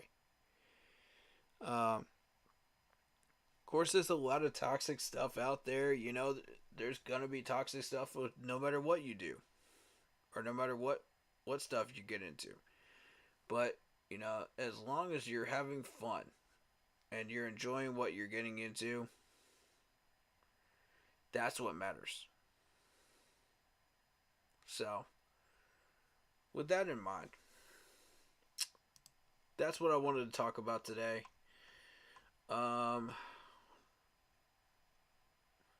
Chin up, even though this 2024 schedule looks like garbage, it's a building year. Wherever we end up, we end up. Whatever draft picks we end up with, we end up with. That's how I look at it. And we can build off of it together. With the coaching staff I suggested,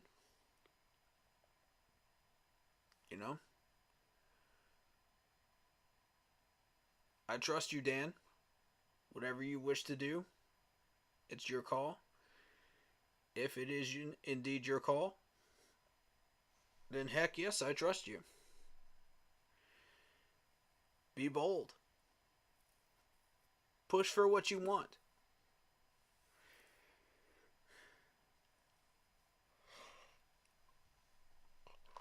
Even if you have to go through Tepper to do it, then do it. Get what you want. Get what you think is best for this team.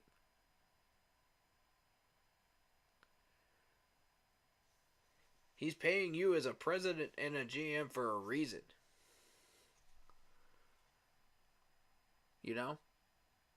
Tell him to back off and let you do your job. And make these hires that you find are the best fits for us. Consult our former players, Greg Olson, Luke Kuechly, Thomas Davis, Steve Smith, all of these people. Go talk to them. Ask them what they think we should do before you make your call. You know, get on the phone with these people, man. Go ask them what they would do. But I'm asking you. These are the suggestions that I'm making right now. I'm pushing them right now. Because I think this is what's best for our franchise.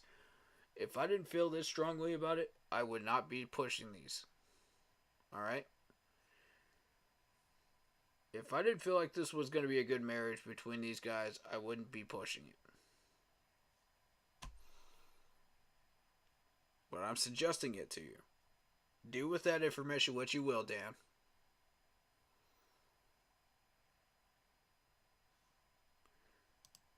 Be the man that you are. Not a yes man, but your own man. And right now, you are being your own man. And I am proud of you. Keep it up.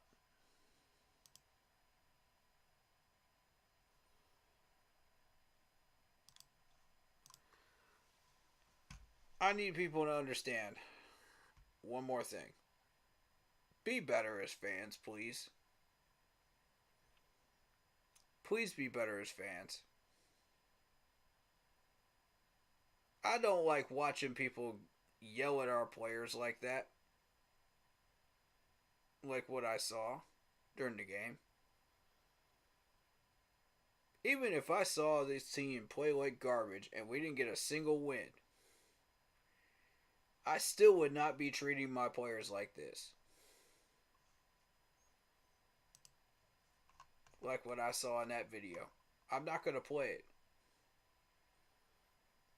It's on the Facebook page if you guys want to see it. But you understand what I'm talking about, right?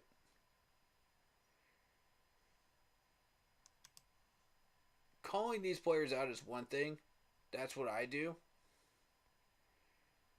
But acting like complete pricks and yelling at our players and screaming at them and cussing at them isn't going to help. That's only going to piss them off. And they're already having a bad day already. Knowing that they are only a 2-win season. Knowing full well that our coaching staff is complete garbage. Okay? Knowing full well that you are not happy with their performance. Okay, they know all of this. They're not happy with their own performances. Okay? Leave them alone. Let them handle their own business, man. Because I guarantee you they're tuning your butt out, man. They're tuning you out.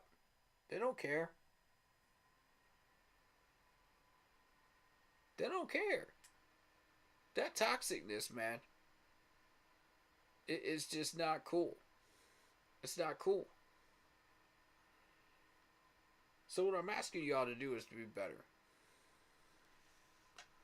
Treat these players like human beings. Treat them like your brother. Treat them like your best friend, alright? Treat them like your friend down the street.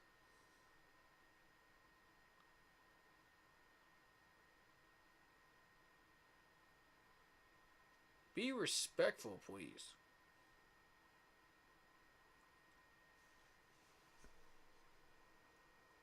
Show them love and encouragement when they need it the most.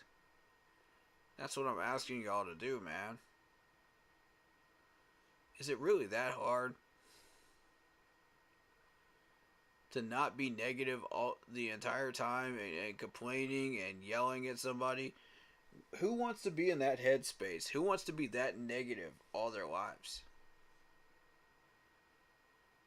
Why would you want to live like that? If you genuinely feel like that, you need to get help. Seriously, get some mental help. Because nobody in their right mind thinks like that. Nobody in their right mind has that type of integrity. That low expectation and low integrity of themselves and their own lives and how they treat people. Nobody that is in their right mind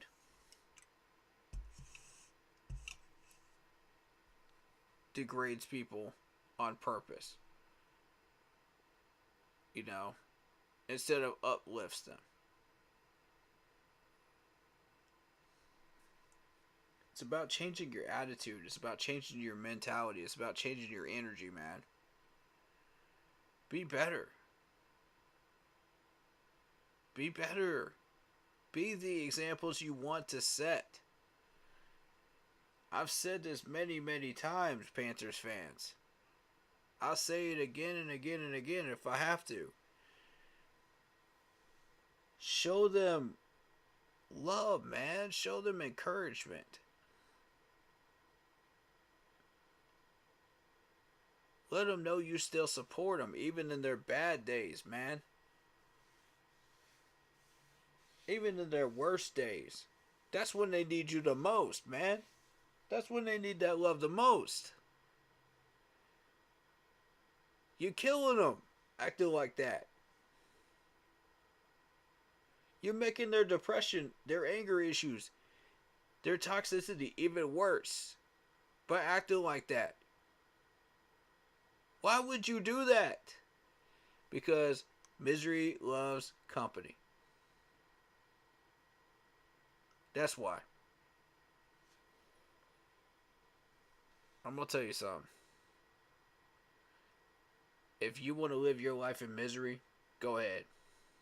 Nobody's stopping you. But if you want to push past that and you want a better life and you want to be happy in your life, look inwards to yourself first. Ask yourself why you're unhappy. Why is your life the way it is? Can I change it for the better? How can I change it for the better? Set goals for yourself to change it for the better.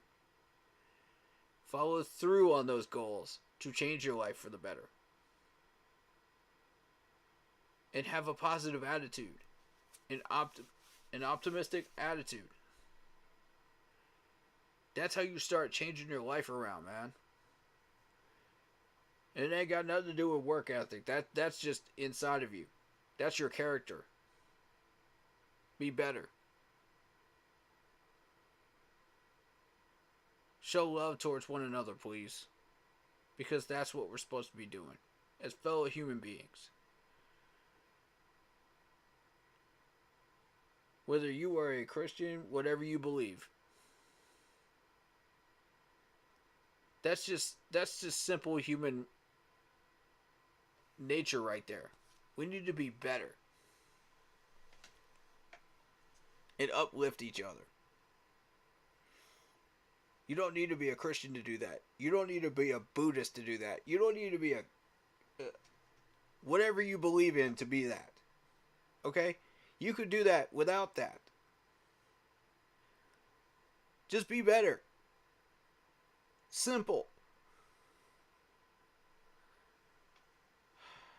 Get out of your own way. Fix your own life. Encourage others to do the same. Uplift them, help them.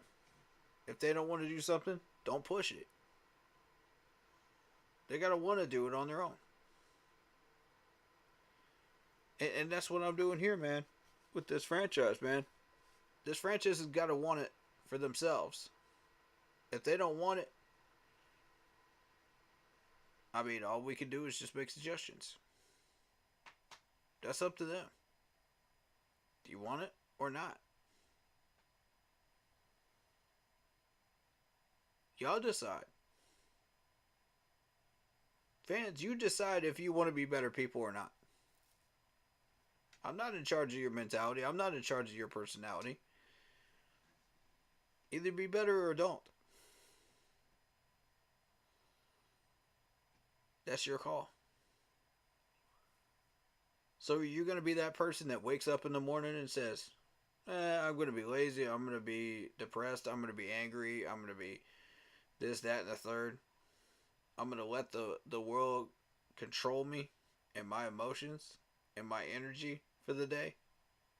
Or are you going to be that person that wakes up in the morning and says, I'm going to help out my fellow man.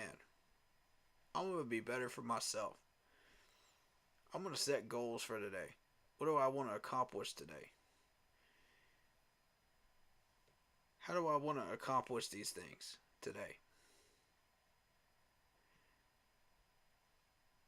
What am I going to do? You know? And share that positive energy and love. How can I show that love to somebody today? And be a better person than I was yesterday. We all make mistakes. We all do stupid stuff. We all get angry. We all get toxic. You know? Can we be better than we were yesterday? Sure. Sure we can. And that's what I'm asking people to do right now. Be better. This goes beyond football. Just be better.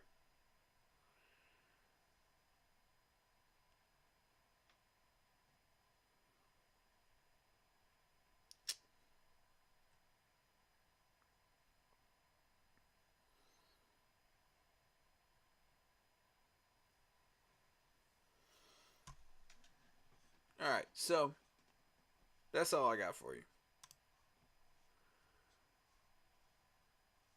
Y'all know where to find me at.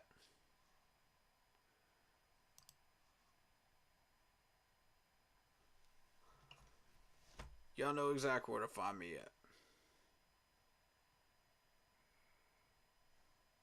at. Instagram, Shadow Warrior 645 with 1W if you want to get in touch with me there. Facebook, group page, keep pounding in all caps.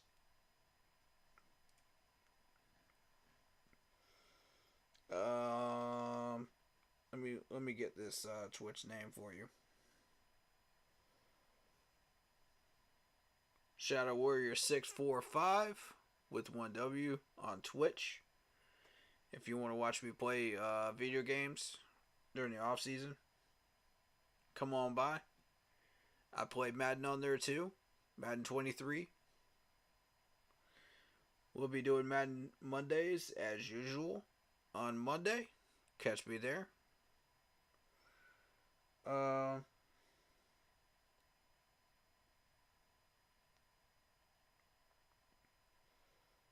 And of course,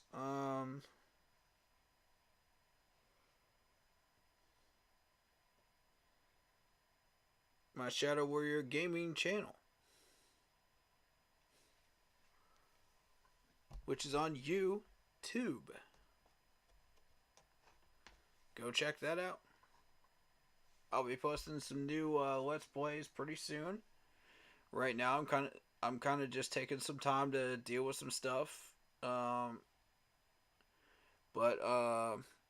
I'll get those Let's Plays up pretty soon.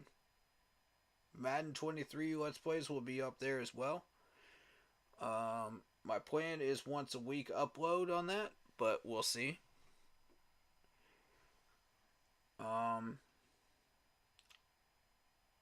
Yeah. That's where we're at. So, bottom line, I want Slovic, offensive coordinator. I want Ajaro as head coach. And I want Fangio as the offensive coordinator. Make it happen, Dan. That's my suggestions for you. If you want to see this team in harmony and in good marriage with each other and working together, Dave Canales would be my second choice at head coach. Ken Dorsey would be my second choice at offensive coordinator. Let's make it happen. But I want Najaro? Fangio?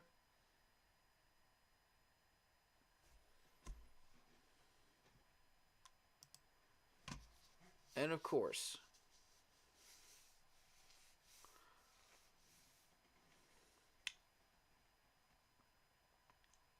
my guy, man.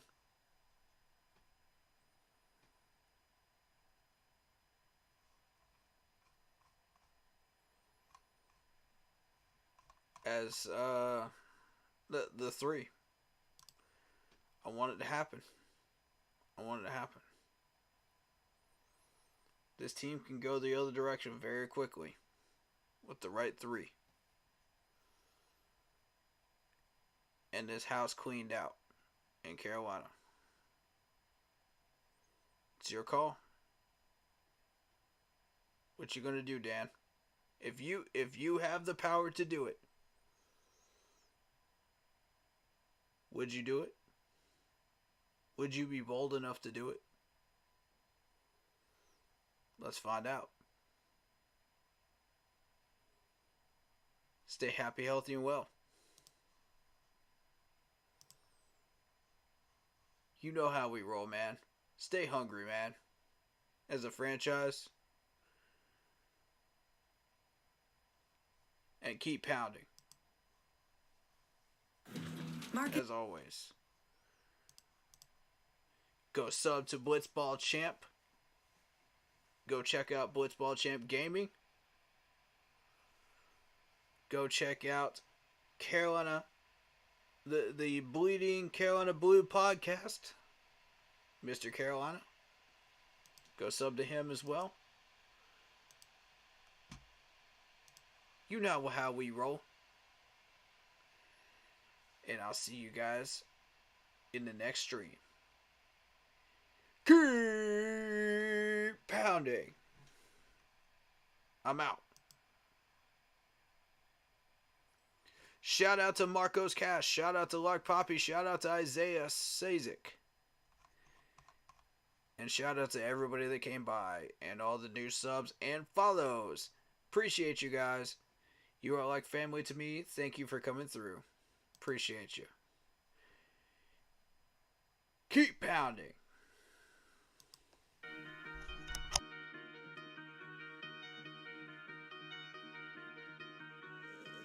CSE Beats.